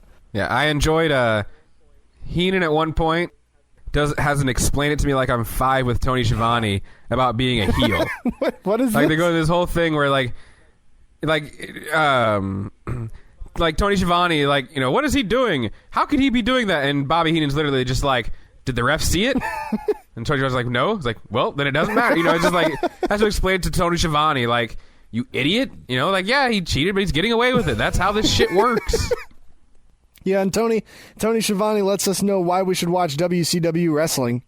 Man-on-man close physical contact. Well, that's in my top 5 reasons anyway. and I do have to admit to a little bit of doctoring of the audio. Here's the original version. The close physical contact. The man-on-man competition. Plus, machine-on-machine competition that only you can see in World Championship Wrestling. It is right here. Gotta get that machine-on-machine action. You made it better, actually. I think his way was almost worse, actually. And then do you want to talk about the end of this match? Ming gets out the gold spike, pulls it out from his pants, and now quickly. That's whenever these guys were all revealed, they were all given something like that. Oh, okay, so something that they could use to cheat to finish the match. And he was also billed by the master as the Cannibal Ming, and he was given his gold spike, and he was given a gold spike. So. All right. I can't remember. Everybody got something stupid. I don't remember them all. But anyway, go ahead. So he uses the spike over his I guess his thumb or something, and he spikes Luger into the throat. And even though the ref is looking directly at it, he does not see the spike. He goes to pin Lex Luger, but Mr. Kevin Sullivan does not let that happen because he wants Lex Luger to move on to go take on Randy Savage. Apparently. They should have just fucking fought to begin with, and the Dungeon of Doom could have interfered. Like, this whole build-up is, at least on the Savage side, it was really unnecessary. And on the Luger side, it doesn't make a whole lot of sense at all. But, man, how bad was that timing? Like, I think Sullivan was out of place. Because the ref had to stop. That was an Ava Marie on NXT moment right there, where it was like, damn it, you guys, I have to stop counting because you're so bad at your jobs right now. You know, like... Oh, yeah. And he's already going slow. They show the replay of it. He's already, like, doing, like, a double cock move where he, like, flings his hand around. Right. He's like, Sullivan, Get in here. Yeah. Right after this match, Schiavone can feel the mood in the arena. He knows what the crowd wants, and he lets them know that WCW doesn't care. We get this. All right, our capacity crowd anticipates some more great action, but right now we take you back to Mean Gene Okerlund. Hey.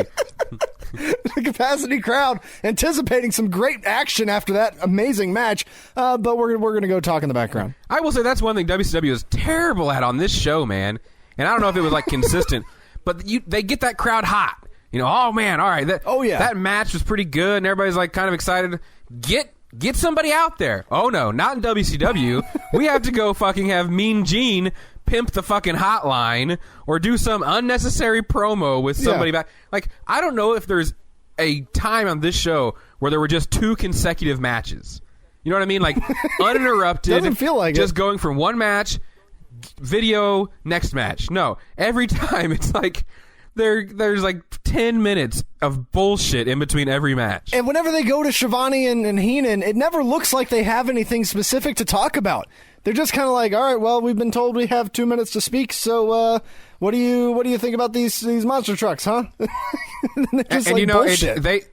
they don't always use their time well. No, but that is something that I kind of like about this, but that they do. Not going back to Mean Gene every time, but I like coming to the announcers. You know what I mean? Like coming to the announcers, kind of having them give a quick like, wow, what do you think? Like Raw does it a little bit, but it's usually just to promote the network or something stupid. Like, I like that kind of, because it's very like professional sports like. That makes sense. I hadn't thought about that. Come to the shot of Troy Aikman and Joe Buck in the booth talking about, wow, you know, this has been quite a game so far, and you know, what about that? Just like a little quick like fucking 30 seconds, you know, just like a little recap of kind of what's going on. Not just like the announcers catching their breath or something. Yeah, you're kind of catching your breath, getting the guys out of the ring. Just like winding down and going back into the next thing. I'm sure they find ways to do it otherwise, but I just think that I just like that. It gives it like a pro sports feel. You know, it just kind of it feels like a big game or something. So we go backstage to Gene with the Big Show, not the Big Show, but the Giant in his jumpsuit. Where do you think they got that? Yeah, where do you think they got that fire suit, man? That thing's amazing. That's huge. I wonder. Yeah, how much money was spent on this man who has never wrestled a match? It's ridiculous, dude. It's a good thing he went out there and did pretty well. Yeah. Because I don't know. I mean, I didn't look anything up. I'm not sure if you could even find this information. But you got to think, hundreds of thousands of dollars on this match easily. Oh, yeah. Between building the trucks, they bring in a helicopter to shoot it, to help with the shooting of it. Renting a second building to drive on top of. Yeah, they had to drive on top of the second building. How do you think those trucks got up there? They had to rent cranes. Yep. They probably had to rent a crane to pick those fucking trucks up and build. I mean, I can't even imagine how much they spent. Michael Buffer, they probably spent more money on Michael Buffer than this match, but not by much. You know what I mean? Like, I can't even. The cost is ridiculous. And at the end of the day, how much do you think that moved the needle? Oh gosh, you know what I mean? Nothing, man. How nothing. Much did that matter? No. How much did that matter at the end of the day? Because it wasn't even in a place where like the fans could have watched it. You know what I mean? Nothing at all. Yeah, that was bad. Yeah. So after that, we go to match number 6. Sting and Ric Flair, Sting and Ric Flair taking on the team of Arn Anderson and Flying Brian. It was announced early in the show that Ric Flair had been attacked by these men, Arn Anderson and Flying Brian, and that Sting would be on his own in this tag team match. Well, they made it, like, early on when they announced it, it sounded like that was what they were saying. Like, yeah, he's not coming to the ring. But then when the actual match starts, the announcers are acting like, well, is Sting really, you know, is he really going by himself? Is Ric Flair really not coming? And it's like, well, you guys just told us that earlier on. Yeah. Like, why are you questioning That's it now? what you guys told us. I don't know why, I don't know what your problem is. Just one of my quick thoughts on this is, like, what a perfect example of how sad a loss Brian Pillman was. Oh, yeah. Like as young as he was. His contributions to the Attitude Era would have been amazing. You know, I mean, just when you look at the shit he was doing before the official, like, Attitude Era, I mean, the gun being pointed at Steve Austin, like, all that shit happened. That was like 96. I think it was 97. You know, pre-Attitude Era, technically. I mean, that guy was just amazing. Amazing in the ring as well. I mean, he had, I believe, a car accident when he got into the WWF that was probably going to make his wrestling career shorter anyway. But his mic skills alone would have just kept him around for a while, I feel like. Well, I mean, and during this match, he's really good during this match. Like, he's very animated. You hear a lot of, like, various, like, he'll just, like, scream things at people, and it's very entertaining. I enjoyed this match quite a bit. Until one portion of this match that I'll talk about in a minute, but... Right. And I have here, this match was a palate cleanser as far as I was concerned. Like, this... if every match had been like this, felt like I was watching... Maybe like a WCW 88, 89, 90 type of, like, when every show on the card was a solid wrestling match, just great action. Arn Anderson showing why he's one of the best of all time throughout the match, just with his work. Did you see when he put his feet on the top rope to take the pressure off full Nelson? I mean, I've never fucking seen that to this day. Right. The little stuff like that. The psychology, like the tag team wrestling. I mean, it was perfect. It was a great match, I thought. It was a good match. It was weird, though. Like, I mean, it felt a lot longer when I went back and watched it again, or when I was trying to get audio portions. I noticed that the beginning with Sting dominating both of them seemed like it was so long while they were waiting for Ric Flair to come out. And I just kept thinking, I was like, man, this match is really just a squash. Like, every time that they try to start getting something going, Sting just knocks him back down. He doesn't take any offense, like, throughout this whole part. And then as soon as Sting shows up, or as soon as Ric Flair shows up, immediately he just starts getting beat to shit for the rest of the match. Just beat to crap. Yeah. And that was just more, too, of, like, the great story of this match. You know, oh, man, fucking Flair comes out. He's still in street clothes, which seemed kind of silly. Seems like you probably could put your wrestling gear on, even if you were a little hurt. But he comes out and he wants in there, and he's screaming for the tag. He wants it so bad. This part, and on the apron, I thought he was amazing. He was so entertaining he was more entertaining on the apron than some of these entire matches have been. Just with his pacing. He was very entertaining on that apron. Like, he'd pull off his shoes and, like, think about throwing it at somebody and then stick it back on and just angrily walk back and forth, like, get the crowd going and then get back up there and go back and forth. He's yelling to his buddies, stand strong, stand strong, stand tall, stand tall. Stand tall, while he's being, like, sat on by Arn Anderson. Mm-hmm. Yeah, the heels, they tag back and forth rapidly over and over again. We get a bunch of times when Sting gets a fury and starts to make a run and then gets, turned back down. They drag this out so much. Like, I felt like it went just a little bit too long, but the payoff, once I saw what the payoff was, it makes a lot more sense that they drug it out so fucking long. Yeah. Because it's pretty incredible when they end it. Oh, yeah, great swerve. Great swerve. I mean, historians would look at this and think, Sting, are you really all that surprised?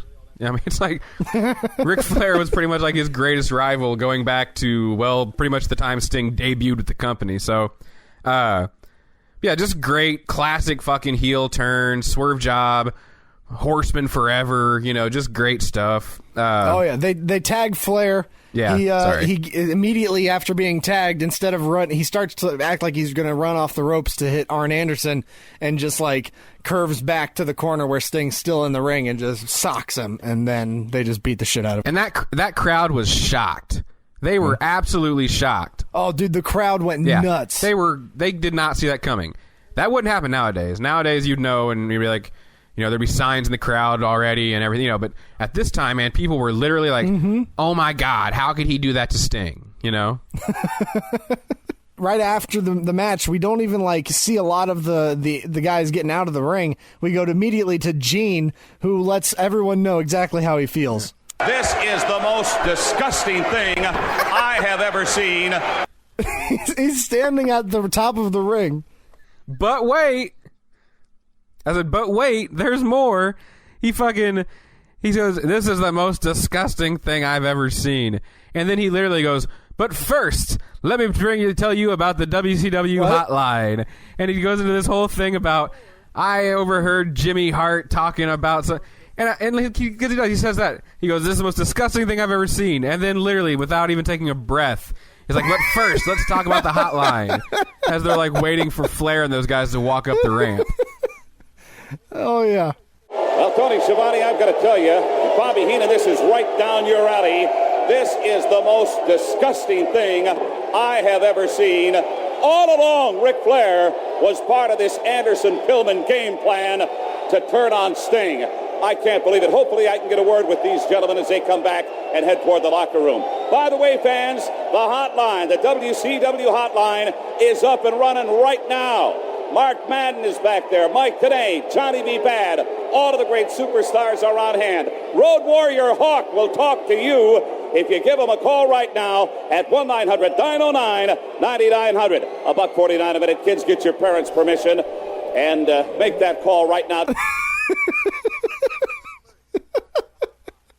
Oh, my God.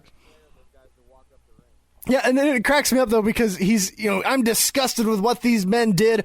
I cannot believe that they would did such a scum move. And then he goes, let me see if I can talk to these three gentlemen. Yeah, gentlemen. So we get this Flair promo that I had to put on here because I love this promo. All right, now we go to school. The crazy eyes. First thing you learn is you don't jump on double A. Second thing you learn is you don't play around with Flying Brian. Third thing you learn is you never mess around with an Nature Boy. And the fourth thing is you don't walk, talk, or breathe unless the Horsemen want you to. Right, Ryan? Woo! Oh, we're reunited, and it feels so good, Horseman style. Woo! Woo! So that's Flair's opinion on the Sting thing. You cut out Arn Anderson. I did cut out Arn Anderson because I felt like I love Arn Anderson. He's good, but that segment it was unnecessary, and it really took away from what Flair was about to say. It's kind of funny because I had this thought, like, I really felt like Brian Pillman dropped the ball. Oh, I didn't think but I'm not Pillman sure did good now. either.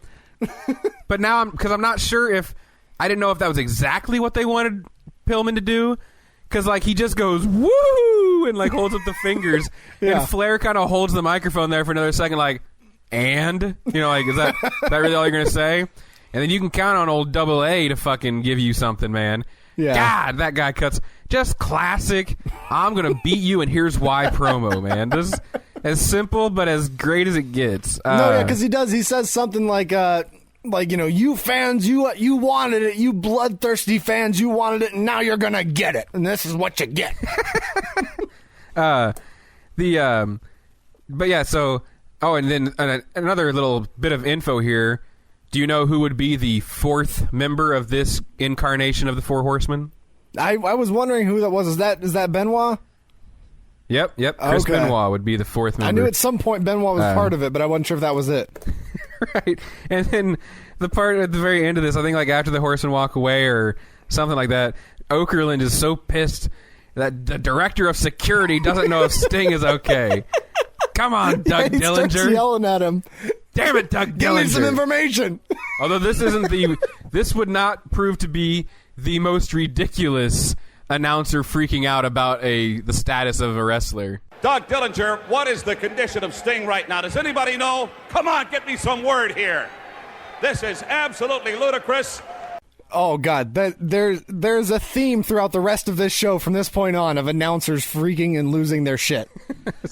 So after this, we go backstage because Gene is too disgusted to be backstage right now. We have to go backstage to Mike Tenay, who is with perplexed Lex. Oh, hold on one second. Now, hang on now. What? You play whatever you want, but I thought this was an okay promo. Hold on, I gotta add the button. The file's not on here. Oh, Jesus, you and your buttons over there. I will say one thing about this while you're doing that. Mike Tenay he looked terrible in this. Like, he looks healthier today than he did in 1995. Like, I don't know what... Oh, no, I don't know you're what right. was wrong with the guy, but he looked bad. I wrote down on here, Corpse Bride Mike Tenay.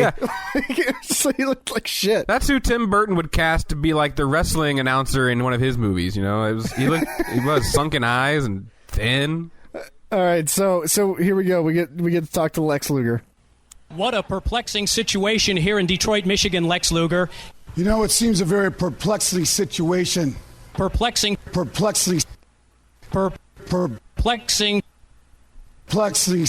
This is perhaps one of the worst things I could ever recall happening. Perplexing. Man, I gotta say, the name Perplexed Lex is actually kind of clever on your part. Someone should have tried to make money off that at some point in his life. Oh, God. I was just like, well, why did you key on that word that Tanay said?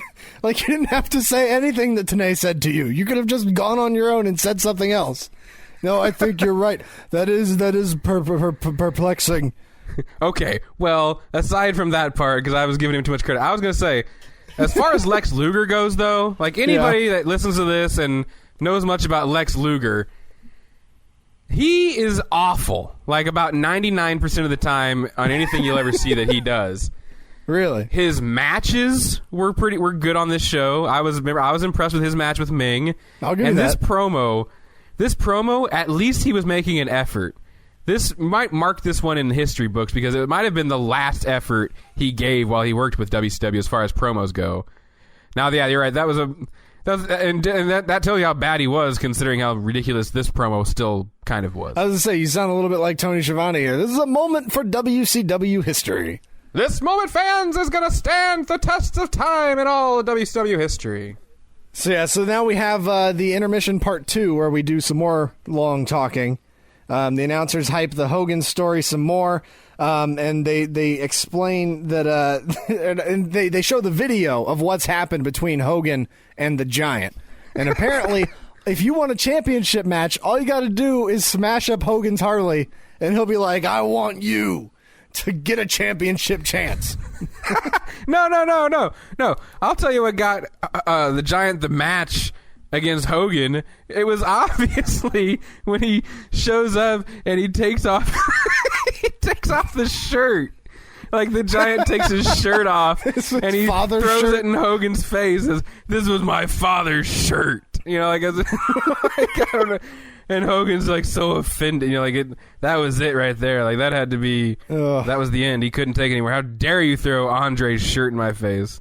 This is the video where they explain how the dungeon has shaved off Hulk Hogan's mustache, and thus the next week, in mourning for his lost mustache and lost facial hair, he decided to wear all black from now on. Yeah, he's gonna pout about it.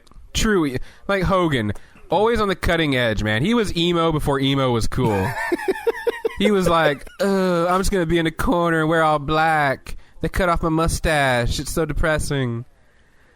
But don't gloss over the point in this video where the Giant almost runs over Hulk Hogan and a group of children near his motorcycle and just get out of the way in time before the Giant destroys Hulk Hogan's motorcycle and probably would have killed like 4 kids. So after the video, we go back to the announcers, but it looks like Shivani's taking a break. Instead, we have Eric Bischoff, and the builder of these 2 trucks has decided to sit down and sit in for this match to provide his expert opinion about this brand new, never before seen world premiere, first ever sumo super truck show or sumo monster truck match. That's the other thing too. These ain't monster trucks. Also, oh yeah, are these just like bigger trucks? Size-wise, I think they're just bigger because I don't think they are size. Like, because here's the other thing too. At one point, like when because the Brain asking questions that proved to like make them all look bad, he asked like how big those tires are, and the guy's like, well, they each weigh about 1,000 pounds and they're 6 feet tall. Well, I call bullshit on that because when they go outside, dude, everybody would be 8 feet tall if that was the case. Like they're really? all head and shoulders taller than those tires. I didn't pay attention to the size of these trucks. I bought in and was like, all right, let's watch this first world premiere. I'm not sure that these were full size monster trucks, but I do love that how like Heenan is old manish about it. Like he's just blown away. How much do they weigh? Yeah, like about 11,500 pounds, or like 5.5 tons. And he was just like, wow. He's just like amazed. That's what. During this point, they explained that not only is this match on top of a roof and thus dangerous because they're driving trucks into each other, but they have 2 randomly placed explosion charges in the ring that if they were to go over it and maybe it took out their cooling line, well, they're definitely going to overheat. And if it blew up on their fuel line, well, then they would be gone, is what they tell us. Absolutely. Yeah, because that's a great idea. You have these 2 guys booked for your heavyweight championship match on the same show, and you're going to have gas lines out there that are like, threatening to blow up the whole place. Like, that's insanity. So we get those 2. They start going. The Bischoff continually talking about how this is the very first World Super Sumo Monster Truck match. I wrote down in here. There's a reason that some things haven't been done before, Bischoff. Not everything that hasn't been done is a good idea to do. Yeah, this would be at the top of that list. But you can tell that I really tuned out during this match. I'm sorry. You can tell that he did research. Like Bischoff was like calling things and like saying this and that about the trucks, and they were just talking shop. You could just Bischoff felt like he was like one of the boys or something. It was kind of ridiculous. Like you can tell he's like, I'm going to learn everything I need to know about a monster truck. I'm going to be the world's best sumo monster truck match announcer. Hogan had a smile on his face also. Every time they went to the camera shot inside, it looked like he was having so much fun. He was having a blast. He was having so much fun. I was like, stop taking that shot. He's laughing. So Hogan wins the match after way too long of them driving back and forth. Right. Oh, yeah, we forgot to mention the fact that, so this sumo-style shit works that they're, like, combined at the front bumper. Yes, they're tied together. So there's no separation. There's no separation between the trucks. They're not running into each other demolition derby style. Yeah. They're literally just trying to push each other back one way or the other. But here's the thing. Both trucks were built by the same guy. Probably the same amount of fucking horsepower. Like, how would one truck be better than the other truck? The Dungeon of Doom is the strongest truck, Tony. Were you not listening earlier? Bischoff mentioned that it looked menacing, I believe he said it. But anyway, so Hogan's truck wins. Yeah, Hogan's truck wins, and immediately after the match is over, the Giant gets out of his truck, and he is incensed. He is angry, and he is coming after Hulk Hogan, who has also now decided to get out of his truck. I don't know why he wouldn't just stay in his truck, but he gets out of his truck and backs his way to the wall, putting himself between the Giant and the river. Yeah, or we think. We don't know. Yeah, at least that's what it looks like. And so then, they get up on the ledge, they fight a little bit, and Hulk Hogan, kind of pushes the Giant off of the ledge of this building. Whoa. I don't know if you could say that Hogan pushed the Giant off the ledge.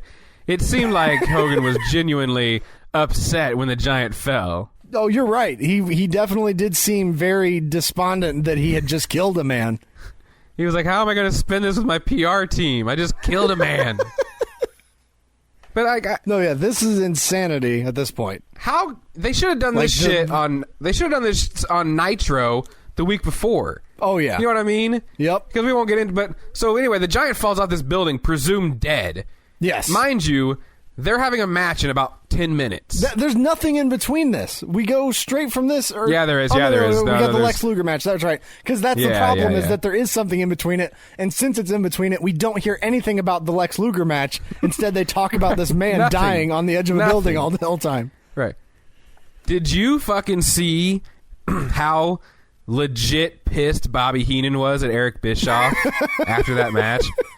When fucking Heenan asks him about that, he's like, did he fall on the parking lot side or on the water side? And Bischoff just goes, well, if it's water or parking lot, either way, what's it matter either way? And Heenan throws his pin up in the air and just leans on the table and puts his chin in his hand. And you can tell he is saying, fuck this guy. Oh, man. He was so hot. And it was legit. He was legit hot. You could tell, he was so pissed that Bischoff blew him off like that. Well, and what I noticed was when they come back to the announcers, Eric Bischoff is rocking himself like he had just been Clockwork Oranged. Just fucking, back and forth, like he just saw the worst thing possible. Right, yeah, he's been emotionally scarred by the whole thing. Bob Chandler can't believe what he sees either. Bob Chandler is no words. No, they just... Yeah, so then Tony Schiavone comes back. Thank God. Because we have to start match number 7. Match number 7, Lex Luger taking on Randy Savage. This match, I guess, wouldn't have happened if Ming had just won. Yeah. We would just not have anything here. But, yeah, so the wrestlers are wrestling, and it's a normal match, but like I said, the announcers are not even talking about it. They're discussing this man falling off of a roof the entire fucking time. And this is where Bobby Heenan starts to lose it a little bit in the middle of this match. Damn it, go find out right now. How many times you got to tell her? I want to know right now what's going on. Would you settle down? Sit down here. Sit down. How long does it take to get word on something here? They will let us know. Dealing with a bunch of idiots? I love that during this whole time, he keeps coming back to, we're in the age of technology. We have walkie-talkies. We have phones. We have phones. We have walkie-talkies. Everything at our disposal. Someone give me a walkie-talkie. At one point, he stands up later on in the show and looks down to the crowd around. He's just like, does anybody have a walkie-talkie? Because somebody would just have one. Because, yeah, again, this match that you've had, they each had to win qualifiers to get to this match. You've been hinting at this Dungeon of Doom Lex Luger thing the whole time. And then when the match gets here, all you're talking about is the monster trucks, which I understand. But why did you should have had this match before it, or I don't know, something, because it's like the other major angle on the show, and it kind of gets washed away. Jimmy Hart comes out; they don't hardly say anything about it. Jimmy Hart comes out, and they never explain what's happening. He comes out, he's there, and then until he interferes, he's just there talking to the ref for a while. Yeah, it's really strange. It makes no. I mean, it's all part of the big plan, but they don't address it. You're left to. I mean, they draw all these conclusions on your own. So, and Luger's on offense for the first half of this match. He's just giving it to Macho until they go outside. Macho Man reverses a head smash onto the barrier, and then that carries his momentum back into the ring. And then that's when it all goes down. Jimmy Hart decides to distract the ref just before Luger attempts a pin with his feet on the ropes. So I'm really confused at that point about who he's helping out and what he's doing. Right. It's a strange heel turn at that point because it's why, if his feet are on the ropes, why is this guy distracting the ref? Yeah. So then Macho whips Luger into Jimmy Hart, and then Macho hits the elbow drop for the win, and that's the end of that match. It's a short match, nothing really exciting. It's not as good as the earlier matches that they've had. Right. No, if they just would have gave these guys 10 solid minutes instead of having them fight those pointless matches, maybe everything would have been all right. And at the end of this match, Bob, that match happened, the storyline happened, and Bobby Heenan doesn't really care because he is still losing his shit. At this time, he starts yelling at Schiavone. No, not Buffer. What's going on outside? They have not been told outside, okay? How long does it take to get outside? I'm not going to sit here and walk argue out the with building, you. You go outside. You go out back, you go outside, and you see what the hell's going on. That's what you do, Schiavone. You got to go outside, and then he gets up and leaves for a minute. About 10 seconds, and then he's back, and he says something like, "There's too many people out there. There's he couldn't get through."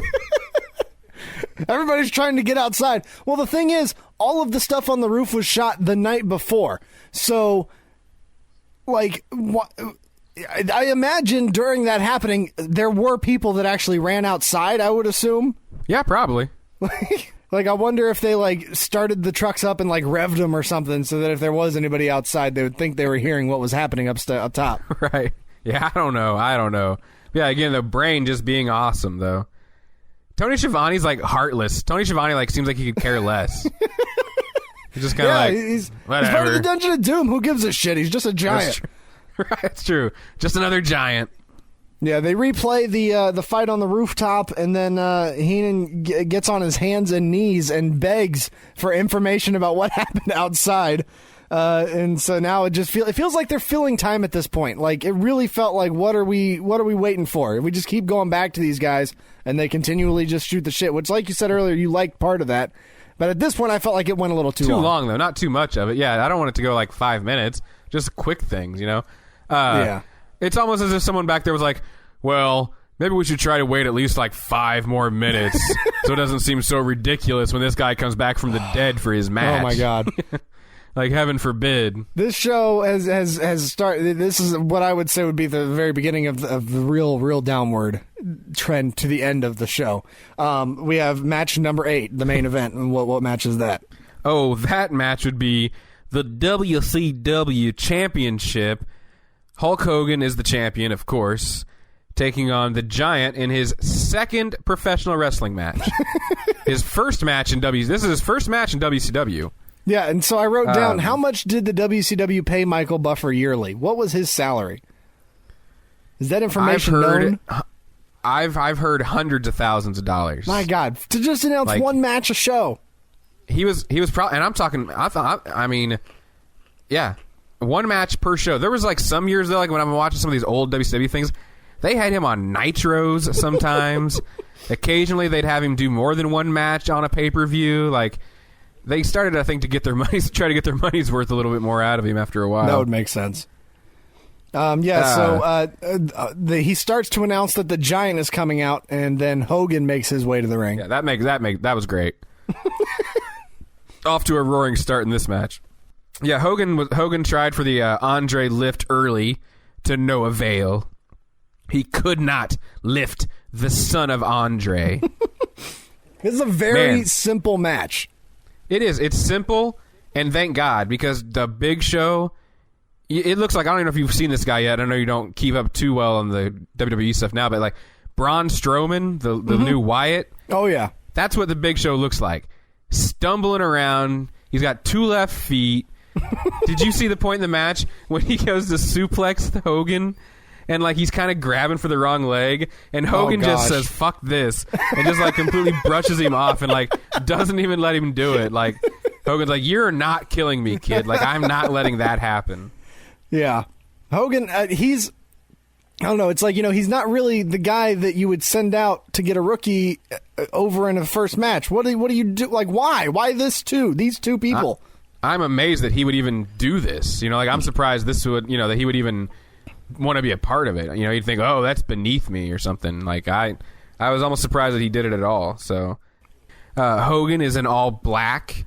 Yes. For this match. He's in black and white. We kind of talked about it earlier. And not this is only all supposed that, to be him, like... only that. He pulls off the bandana to reveal the eyebrow eye paint of the Taskmaster. Yes, he is reaching deep into his dark side for this match with the Giant. Yet he does nothing differently than he would if he was in red and yellow. Like he completely faces it. He doesn't do, other than his stupid heel shit that he does all the time anyway, like raking people's backs and poking people in the eyes, which he does that shit anyway. So he's wearing black and white, but he's not doing anything bad. Yeah, and in the middle of this match, there is a very long test of strength, with most of it Hogan just on his knees saying, Jimmy, he's too strong, brother. He's too strong, Jimmy. I can't do it. He's too strong, Jimmy. He's too strong. Oh, come on, Hulk. Come on, Hulk. You can do it. You can get out of that, Hulk. Come on. Fucking, at one time, too, Tony Schiavone compares Hogan's rallying back in the match to the Giant coming back from the dead after falling off the building. Like, Hogan starts making his, like, Hulk up comeback. Yeah. And Tony Schiavone is like, somehow, I can't remember how he says it, almost word for word, though, I think something just like compares it to the Giant coming back from the dead. He's like the Giant coming back from the dead or something ridiculous like that. Like, it is interesting, though, that I don't know if this was just a bad crowd or if it was just so early in his career, but the you spot, no reaction from the crowd. No reaction whatsoever. Oh, yeah. Nah, they're like, dude, that's fucking... They're like, come on, man. Like, that's so 80s. Like, we can only take so much of it, all right? You got to come up with something new.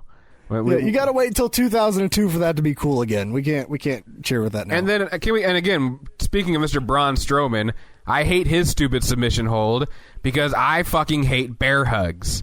My God, there's not... The bear hug is absolutely the worst move in wrestling history. Unless you have the word bear somehow worked into your name or gimmick, I don't want to see you do a fucking bear hug. It's awkward. It never looks quite right because they're too big. They're never big. Squeeze. Yeah, and they're too big. They don't squeeze at all. They're literally hugging each other. Yeah, exactly. They just stand and hug each other throughout that whole point. At one point, the ref tries to stop Hogan from doing the turnbuckle 10 punch spot.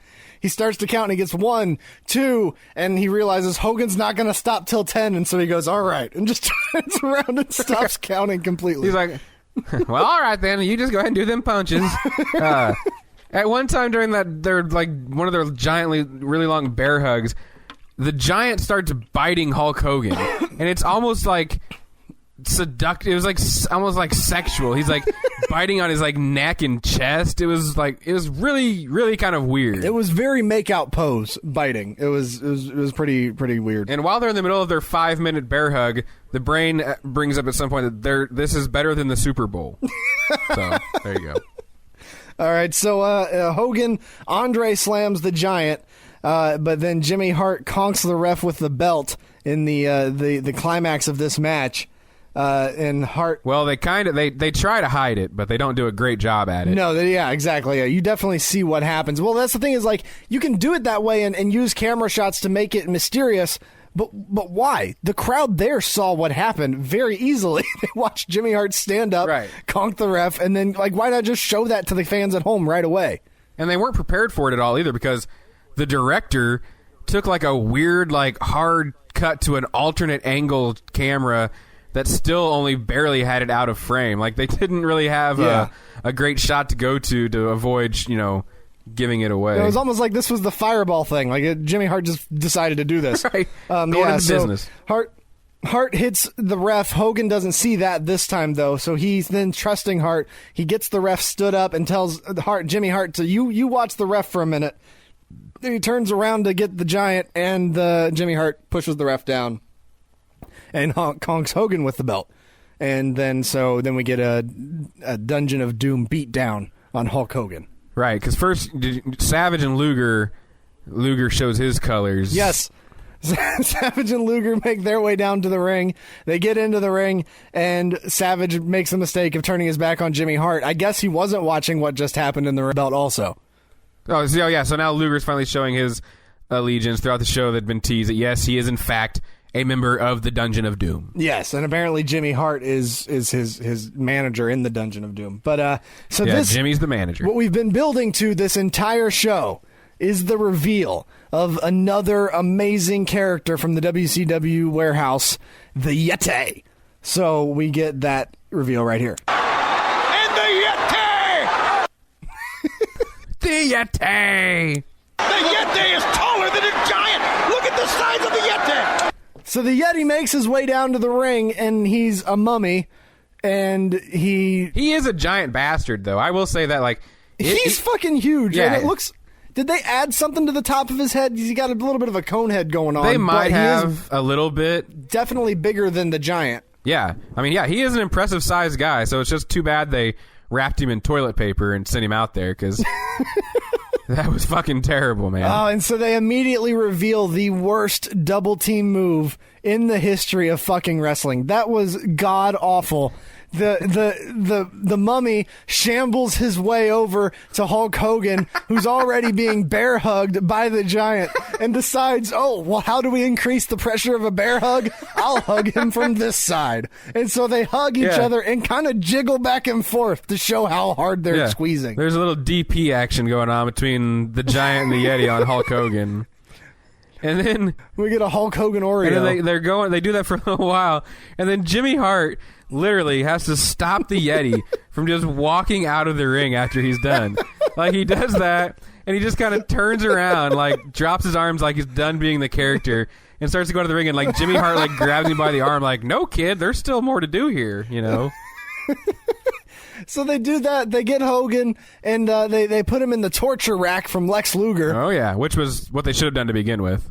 Yeah, exactly. So they do the torture rack. They throw Hogan down. Well, at this point, Savage is kind of back up, and so the Big Show, the Giant, hugs Savage, and the Mummy sees this and goes, "Oh, there's a free butt over there. I'm going to go over there too." And so he shambles over and starts trying to hug Savage to death like he did with Hulk Hogan. And Jimmy Hart's just like, "No, guys, we're done with the hugging. Stop it!" And, like, pulls him off, and then he literally does it. He did it for like 2 seconds. It was like so short and pointless. He just like, it was more like a hug than anything, because it didn't last for anything. Jimmy Hart's just like, no, we're doing the torture rack right now. Get off of him real quick. And so then they give Savage the torture rack as well. At some point, Bobby the Brain Heenan, during all this madness, is screaming out, "You will never see another pay-per-view like this." I hope you're telling the truth, Bobby. Unfortunately, there would be more like this. But oh God, my God. So we get this line that I almost put at the very beginning of the show because I think it so perfectly describes what happens at the end from Tony Schiavone. It is the most bizarre ending to one of the most exciting, incredible, bizarre nights we've ever seen in World Championship Wrestling. That is putting it lightly right there. Oh my God. Yeah, so this show really it goes downhill pretty rapidly, I think. Oh, and then, don't leave out the fact that Hulk Hogan loses this match by disqualification. Yes. After all this shit, Hogan loses the match by DQ because Jimmy Hart hit the ref, and at that time, Jimmy Hart was still believed to be aligned with Hulk Hogan. Yes. It's like, why? Why did he lose by DQ? I mean, it went into... And you don't see the ref make that decision. All of a sudden, just the announcer goes, "Oh yeah, it was a disqualification win." And so the Hulk Hogan still is the champion. And then they just, like, stop talking over the PA system. Yeah, they come back to the announcers, though, and you get Bobby the Brain Heenan, and he stands up, and he's saying, he's so riled up. He says, "These people, they're sitting in shock. They're watching these men lie in the ring. They are stunned." And you literally can just see everybody, like, walking up the aisles leaving. Like, nobody's, like, sitting. The whole place is clearing out, you know? And it's like, what are you looking at, Bobby? Yeah. Heenan is ecstatic, and they wrap the show, and then we get a credit sequence on this one. Did WCW always do that? I don't know. It popped up, and my first thought was, I don't think so. But I'd have to check on that. I think maybe Clash of the Champions always had credits, but I don't know about the pay-per-views. All right, so we've made our way through the show. What is your opinion overall of this pay-per-view? It is a show that I would recommend to any hardcore wrestling fan. I think if you're someone that can find the beauty in something terrible as far as wrestling goes, you'll enjoy this. It's great for a laugh, you know. It's the kind of show that, you know, you could sit around with some buddies and drink some beers, and I think, you know, you could certainly find plenty of points that, you know, there's a lot of humor to take away. I would say this certainly is not the show to, like, if you're in a group setting and it's getting a little slow and someone's looking for something to throw on the TV. This is not the show to throw on to a bunch of random people that maybe have never watched wrestling, because this is not going to bring them any closer to watching wrestling. No, I'm talking like for a group of wrestling fans that, you know, like us, that can find the humor and all this stuff. And, you know, if you have a taste at all for some awesomely bad WCW, there's plenty to pick from. Mm-hmm. But this is definitely at the top of the list. You know, if you're looking for a Halloween Havoc, you know, that has all those terrible Halloween, you know, gimmicks to it, this is the show. Oh, God, the clip art that they use for the graphics alone in this show is worth checking out, at least for the beginning. They are the worst clip art that you have ever seen. That pumpkin head, it looks nothing like anything. It's just a weird demon head looking thing. Now, I will say WCW, they would improve their WCW or their Halloween Havoc entrance in the future years. They really did kind of refine that and turn it into a pretty cool entrance. The shows weren't much better, but the entrance was cool. I tried looking up reviews. This is such an old show that there's not much online as far as that goes. I didn't look up any sort of, like, I guess I could have looked up, like, you know, Meltzer reviews or something like that, but I didn't think about it. Yeah. What would you rate this show out of 10? Well, now see, like, yeah, it's on a, I mean, it's on a curve. I don't know. I really can't. I don't feel like I could get away with giving this show anything higher than like a 2, maybe a 3. I was going to at least say a 4 or 5, but okay. Well, but here's my thing. I mean, I'm just saying, like, I don't, you know, if someone's out there listening and they're a fan of, you know, great wrestling matches and solid storylines, like, they're not going to be happy with this show. No, there's no ring technicians in this show. No, like, well, there is. There's matches. The tag team match is the highlight. It was good, but I mean, yeah. With Sting and Anderson Fleck. Anyway, but if I were just saying, like, on entertainment value, like me just being a giant wrestling fan and the Dungeon of Doom just being one of the most entertaining things that's ever happened in the history of wrestling, from a ridiculous standpoint, I mean, it's like a 6 or a 7 from that. You know, like, I mean, okay. As far as just like the being able to just laugh at its ridiculousness and, you know, find enjoyment in all the awful that's going on, you know, it's up there. You know, it's something that I would recommend to a hardcore fan. But if I was just telling somebody that, you know, loves solid wrestling and great stories that make sense, it's like a 2 or a 3.